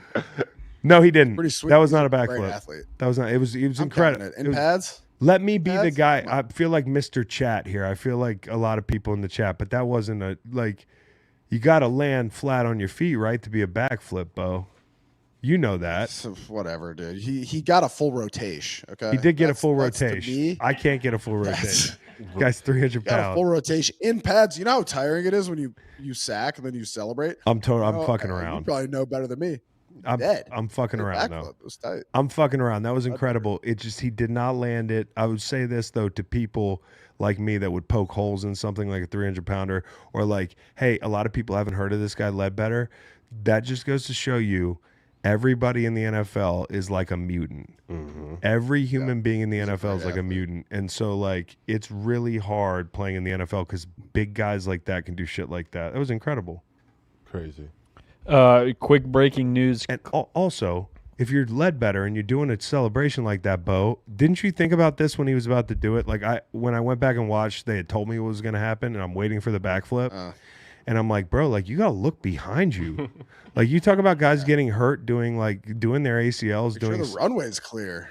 Totally. You need air traffic control for that big fella. Josh Allen skipping to the end zone kind of scared me the way he came down. Did he come down funny? It's not that he came down funny, but like Detroit turf is. Yeah, that's how those crazy accidents be happening, though. Like it's doing that weird. Real fast, a player that could be on that Detroit turf, Clyde Edwards-Helaire, released from the Chiefs. Oh wow. So not going to fix anything, but yeah. No, but I mean, seriously. Yeah. I mean, good for him. He might end up on a good team. He just came from one. So, fuck, man. Damn. Dude, now I'm down again thinking about Detroit's injuries. Like, well, let's. We were talking about Ledbetter doing a backflip. It was like a happy moment. Let me bring you back up with Cowboys Panthers, if that's a backup moment. I don't know what to say about this game other than it was clearly a damn Cowboys spot, Matt Nackey. Mm-hmm. It was. I was forced to watch this whole game, and it was awful. After betting the Panthers for the first time, they've been favored in 34 games, and they pissed down their leg. Cooper Rush had some dimes. Didn't he run around too? He like if that was the only time you'd ever saw him, you'd say that's a starting quarterback. Rico Dowdle for 150? Is this accurate? Yeah. Yeah, dude. Yeah. Rico Dowdle is Good putting together a Lord. little run here. Undrafted running back. Hey, speaking of guys who, Bucky Irving's about to have 1,000 yards to hop back to Tampa. He's got like 140 to go until 1,000. He's going to get that. Dude, the guy was drafted 125th. What were the people upstairs doing? You got a rookie 1,000-yard rusher, just like teams just passing him by. On a team who was dead last in rushing last year too. I know. So good for him. But yeah, Dowdle putting together a good little run. And I got to go back and watch the film. Was Bryce awful? I know he made some mistakes early. Yeah, he was really bad. He was back, Bryson. Yeah, he looked the first couple weeks of the season. Hey, listen, he's put together a really good month. The hiccup was bound to happen. I think Vegas had a good idea of when. They're like, all right, the Panthers are good, everyone. Yeah. Here they are. Yeah. I was like looking at that damn line like Jeff Bridges. And it just, we don't need to say much more about that game. No. But Bengals, Titans, I'm just really impressed. And I know Joe Burrow isn't happy to be in this situation, but Joe, not that you're hearing this, I'm really impressed with the great football that you and the offense have effectively wasted this year on a defense and a team that's just poorly managed, poorly designed. The fact that this week, seriously, now this stresses of being an athlete. I know some people are going to cry me a river, go in your Batmobile and cry. But, B&E, then they're like, hey, this gal was at his house. His dirty laundry's aired out. He's a private person. I know that. Like, the guy, you can tell, just wants to ball. He wants to play football. He wants to not be bothered. He wasn't in the best headspace, comes out, turns the ball over twice early in a game that probably means nothing. But then they score like 30 points. And, yeah, it meant something to me because I had him in a teaser with the Commanders, so I've just given them some time. But it's not for nothing. I know he got in that thing with Zach Taylor at the end of the game, which kind of that's my fly on the wall. Go I want to know for it. That's my fly on the wall. Zach Taylor, Joe Burrow at the end of the game.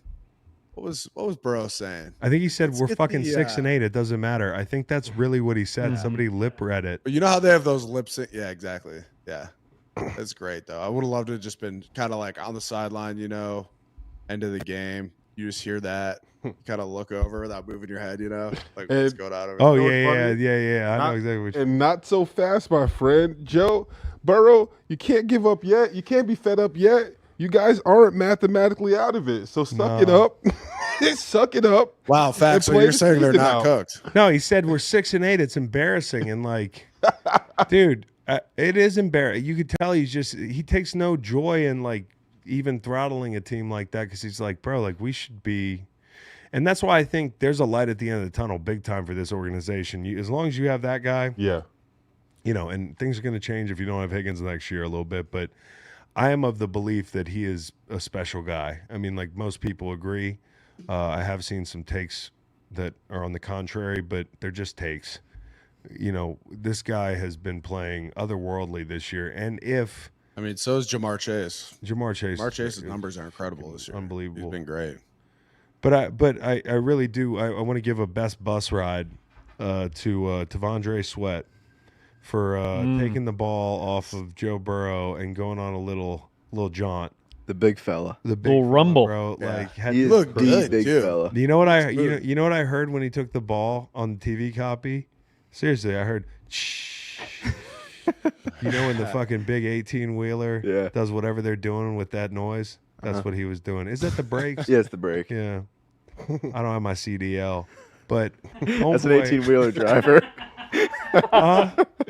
No, yeah. I love that. I would be doing that left and right if I had a truck. I'd just be pulling up next to Pete. But that's what T'Vondre Sweat did, bro, when he finished that run, because he was cooking in the open field, man. Yeah. And if I didn't have the Bengals, I would have been screaming at that dude to get in the end zone. That was an incredible moment in that game. But Bengals, man, keep fighting. Didn't you tell me they're cooked? Now you're saying they have a chance. I looked at it and I could not believe. Now you look at the standings, you see the little. I think this is called trolling. No, you see all the little XY clinched playoff berth, and then you see all the E's. Yeah, that mean eliminated. Yeah, and I was very surprised that the Bengals they still don't have an E next. They need the Bronco- Chargers or Broncos to lose out. Yeah, and what are the chances of those things happening? Take a look. Broncos Less than 1%. Broncos have a tough schedule. What's the Five- Broncos? Man, the Broncos Chargers schedule? have a tough schedule too, What's the Bo. Broncos schedule? They play Thursday night Against the Chargers. the So one of these teams is Okay. going to be knocked out. Okay, so On if you're, Thursday. if you're a Bengals fan, you know who you're rooting for and against coming up here Thursday. But okay, the Broncos have the Chargers, and then the Bengals, and then Kansas City. exactly. Stop. No. We don't need to do that. Exactly. So Joe Burrow, he can't. He Get him off the grill! They're alive! Get him off the grill! Joe Burrow. I wants can to be hear cooked them. They're now. meowing. Look, he wants to be cooked. See, Joe's upset because you know why? Why? He already booked his trip to Mykonos. Is that why he was upset? He was Yeah. upset with Zach. He's like, damn it. He's like, we still have a chance to He's play like, the playoffs. It's alive. That's another Jim Carrey. Isn't it? Fucking yeah. I Right in here. I already booked the trip. Why are we winning? Dude, Fucking embarrassing. stranger things have happened. If the Broncos lose this Thursday, it's on. Yeah, it is. The What if the narrative- Chargers lose this Thursday? Then it's not as on. What's the Chargers? What's the Chargers? Lad record? McConkey's Who's back. the Chargers got the rest of the way? Chargers enhance. Dang, it sucks. It was a good ride. Reed probably likes me the best. So you're a They got the Bengals fan paid- now? Like Reed probably likes me the best in the office, I would say, and I feel like this is gonna change now. Oh, for I feel sure. like we've been riding with the Broncos. I was going to give you all these tips about how to take Okay. care of your waiters, but I'm not doing that Okay, anymore. I don't think they're losing out. The Chargers are not losing out. So Denver, New England, and then Vegas. Yeah. Like if the Chargers lose out, Oof. that'd be hideous. Well, Vegas is going to be trying to lose that game so they can get Vegas Shador. Vegas should be trying to lose that game tonight, which we'll talk about in a second. But you know AP won't he won't want to he'll be like, "Hey guys, you want to knock him out of the I playoffs." know he's going to be that Yeah, way, yeah, yeah. but he also maybe wants Shador Sanders. Hey, last flyover game. Hold on, this is me being like, oh, there's a football game going on in Arizona with the Cardinals and the fucking Patriots, but I don't seem to care because it happened in the 425s.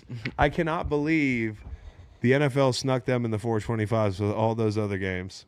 And I got to tell you, I bet the damn Cardinals alt line and just set it and forget it. I don't know what happened in the game. No idea as of time of tape Monday. I'll check that out. James this Conner week. went off. James Conner went off. That's good.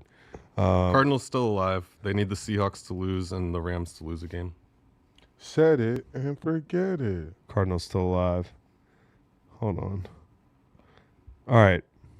I got a couple awards to give out real quick. Give it to us. Number one, worst seat, the guy in New Orleans with the jacket, the yellow jacket, Security jacket. Security Yeah, jacket. Like you yeah. said earlier too. You were wrong. He was looking. What was he looking at? I think he was looking at the. He What are you talking wasn't. about? What are you talking about? You watched it. What are you talking about? What do you mean he's turned looking? his head. Oh, Let's see it. Oh, no, he wasn't looking. Okay. So anyways, my worst seat is this security guy in New Orleans who's clearly a Saints fan. Like, you know, these aren't flown in security people. This guy is like who day, or who dat, and he's sitting there with the game on the line, inches it feels like from that pylon where it's going to be won and lost, and he can't look at all, and he's got to read the fans to figure out what happens at the end of the game. It's got to be the toughest job in the stadium, honestly, at the end of a game like that, because I would look. Oh, Oh yeah. yeah. But he's going to get 100%. fired if he looks. He knows he's in the TV shot. What do you think happens if you look? He's got to have a great plausible deniability excuse for like, oh, I thought I saw like some security threat on that side of the field. I seen an orb Yeah, I seen a I saw an orb. Doing an ocular pat down. inside the dome. I seen an orb. Yeah, I saw someone else not doing their You job. have to save your one look for like a big spot. A couple years from now, Saints are playing for an NFC South title. Maybe Saints look, in the line. then Give it a once you get look. your and then- pension. yeah, exactly. yeah. Not getting Yeah. a pension, but it's kind of fucked You up. got to save it. So, anyways, Save it. any job where you have to wrestle naked people to the ground as they run across the field on national TV, like, Yeah. I think that person deserves one look. You know what I mean? Yeah. Not at that, but at the Jumbotron. And I know from being in that Superdome, there's just not a lot of screens. Yeah. That place, one of the just, with all due respect, one of the worst stadiums in the NFL. And then the best seat, Judge Judy. Shout out Judge Evidently, Judy. she's a big Harbaugh and Chargers fan, and then Harbaugh is a big Judge Judy fan. Yeah. So had her to the game, got her tickets. That's so on brand. Look at her, dude. She was probably so over that performance too. Judge Judy. So over it. I'm all out of mentions. Anybody else have anything you I want to forgot throw to in mention before we talk about Monday? I forgot to mention from earlier my fly in the wall. I would love to hear with Zaire Franklin and like EJ Speed and some of those other guys on the defense in Indy, how they really feel about their offense and like what went down with Taylor. Because it's like, it's one thing to console your teammate, but like when you get home or when you get like with your close guys on the team, you're like, what the fuck? He answered it a whole lot better than Corley a couple weeks ago. Yeah. At least Jonathan Taylor was like, "Yep, hand up." Well, it That's helps on when me. you're one of the best players in the league and you're just like, man, what are you going to say? Yep. I mean, and I think ultimately, if I had to guess what people are saying behind closed doors, I bet you they're talking more about the quarterback. I mean, just Right, that's what I'm saying. like- The offense as a whole, like, Yeah. also too to see that play call, like you as a defender to see you guys throwing a double pass after we just dropped the touchdown, like you're probably like, what the fuck, bro? Like, and just like how big that game was for them and their season. It's honestly a fitting way for a season to end where it just felt like I don't know what the plan is. Honestly, And that's two back-to-back seasons for them that ends kind of like the Gardner Minshew thing last year. At least the Minshew thing at the end of It's last year was like, game. oh, hey, we played pretty well this year. We got a bright future ahead of us. Yeah. That guy from September who looked really This is big the and bright physical, future. like he's going to play and he's going to be good. And he wasn't good this year. He was good against the Jets. He had some moments against the Texans early in the season that, like, honestly, that 70-yard piss missile that he threw bought him a lot of time. And I still think they're committed to him through. I mean, he's definitely going to have an opportunity next year to show how much he could grow this offseason. And I don't want to be the guy that gives up on, the quarterback for no reason. But there is a lot of tape out there this year where you're just like, gosh, if he could just figure it out. He was trying to do the Little Yachty concert walkout dance. Oh, I know that one. He was worried about that and It's dropped not my the football. It's not my favorite. Jonathan Taylor was doing the dance. He did the dance that he did after that. Like, I guess he was focused on that. That's All why he I saw dropped was the him ball. dropping the football. Oh, he danced after that. Like He went through the end zone. and I feel like you're probably thinking in your head, A little Yachty dance of all little people. Yachty dance, bro. Who's Little Yachty? Little boat, little boat. You know this too? Little Yachty? Yeah. What does he sing? What's it? He does the Can you sing one of his songs? Not the whole thing. Not the whole thing. Oh, I've been seeing Somebody this has one yellow all What's day. the one he Better went hope. I geeked famous up in for? Frankfurt. It's a TikTok sound. That's been stuck in my head all day. What's the one he went famous for with I took the walk to Poland. I took the walk. Still, I'm not. It's not ringing a bell. broccoli is what I'm Yeah, trying to broccoli. think of. Yeah. You'd recognize broccoli. I would. Yeah. We'll play it for We you. can't after play this. it because we'll get flagged. Yeah. We can't play fucking NFL film either. Just a reminder. 'Cause we'll get more than We'll flagged. get more than flagged. We'll get bombed. Nate. Drones. That's what the orbs are. Yeah. The orbs That's are just that's the what orbs, that. the orbs are the NFL looking for. Yeah. They're- the That's NFL why I was at your house It's the other that night. guy, Oh, Steve or whatever his name is from the NFL that wrote us an email and said I can't put the Super Bowl trophies in the background. He's got all these drones in the air. They're scanning for content creators, preferably the ones that played a long time and gave years of their life to the NFL. Fuck, dude. Facts. You get a viral moment. I got to describe the plays. I do have a viral moment. Man, if you could have seen some of the plays yesterday. my viral moment, bro, this weekend. Or what? I went to the PG County Mall. First off, probably the most ethnic mall I ever been to. I loved it. It was amazing. I was able to get oxtails, beef patties. They had a range of stuff that you don't see at regular malls, Damn, dude. including a black Santa. A black Santa, No way. bro, Black Santa. with dreads to the nines. He had an absolute long ass line. And I just was shocked, and it looked amazing. And I was like, you know what? I'm going to send this to Reed.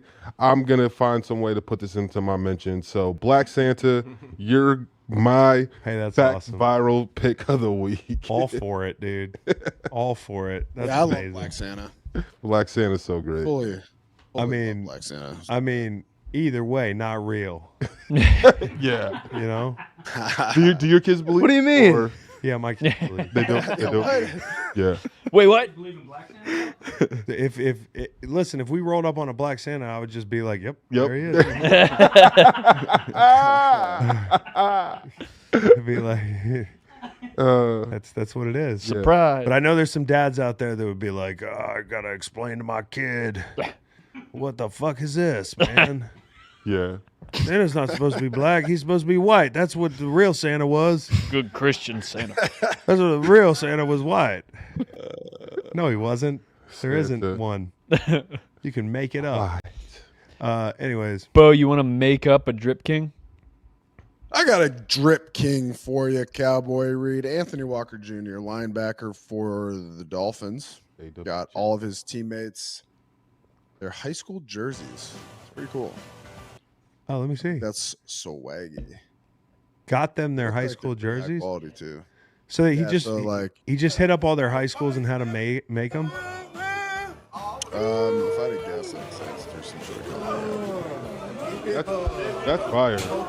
Pretty I cool. think that's cool though. It'd be fun to you know, Christmas time is fun in the NFL locker room. You go back to your locker, you get random gifts. I got scooters from Mike Evans one time. That's dope. They got a scooter from Fletcher Cox. Yeah. I think it'd be fun to go back.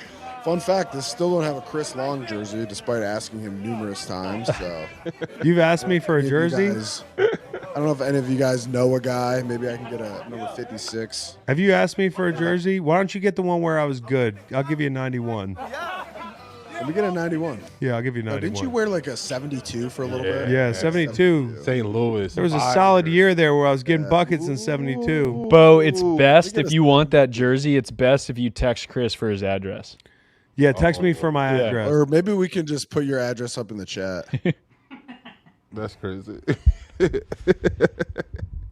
You know, Beau. Before we get to Monday night, we want to hear from BetMGM, who's going to tell us about a great promotion for Monday Yeah, night. hell yeah, we do. Thanks to BetMGM and all you football fans. I want you to picture something. You bet your favorite player his first touchdown score, but he throws a block to send a teammate into the end zone, and you lost your bet, right? Wrong. With BetMGM's second chance promotion, you'll get your stake back if your first touchdown scorer scores second. Bet on any pro football player to score the first touchdown of the game. If you're right, you win. If your player scores second, you get your stake back in cash. Keep that in mind next time you throw in a first touchdown score bet with BetMGM. Happy hunting. Coming to you live from where the fuck is the Monday night game tonight? Minnesota Vegas? and There's two of 'em. Las Vegas. I know this doubleheader snuck up on me, and guys, I'm trying to figure out how to bet this game. I'm going to tell you where I lean right now, and you guys can tell me when I'm right or wrong. Okay. I think Atlanta rolls. Yeah. Dig it. Okay. Guys, I dig that. what do you think? I'm fighting for the story tonight, Yeah.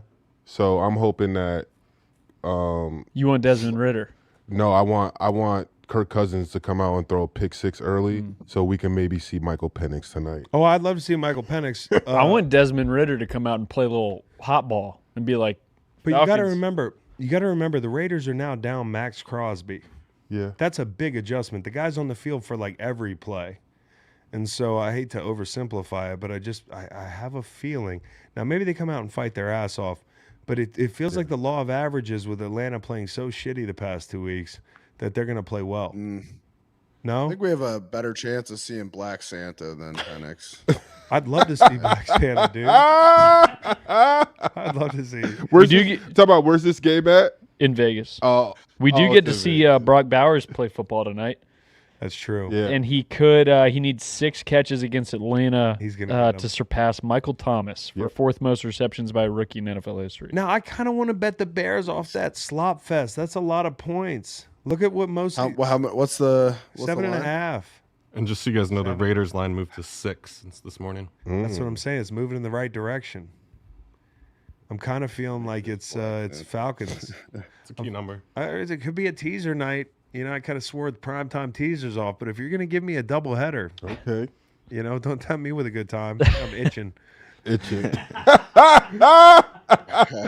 Start talking about teasers. Teasers. Oh my god.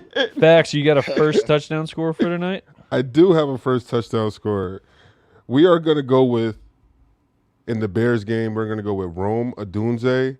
First touchdown. I believe I believe it's at plus 1,700. And then, like I was just saying, I am betting for the chaos with Las Vegas defense or special teams, first touchdown, plus 3,000. If you want a better bet, different odds, still good odds, Brock Bowers plus 1,000 first touchdown in that Las Vegas and Atlanta game. I've arrived at the conclusion while you were doing that. It's Atlanta. Mm-hmm. It's Atlanta, and it's probably the over in Vegas as well. I don't know. Maybe like let's see, 28-17. That'll do it. 28-17. Two Brock Bowers touchdowns? Sure, both of them. No, then we they're need a done. defensive touchdown. So, anyways, guys, Great work today, fellas. yeah, just See you in the showers. whoa, What? Can't In the wait. showers. See you guys in the showers. Great work. fucking white guys. Speaking of, someone's gonna have to help me take these waders off. The boots are really hard. Well, don't ask a Broncos I'm fan. not gonna do that. Because imagine if I asked you to take my pants off. What would you say? The look you would give me. It's not the pants, it's just the boots. It's just the boots. All right, guys. We'll be coming to you live Friday. Yes, another coming to you live Friday from Studio J. We're gonna be what time? I always forget. 10:30. 10:30. And who knows? You might get some content in between here and then, but probably not. We'll see. Y'all take care. Peace.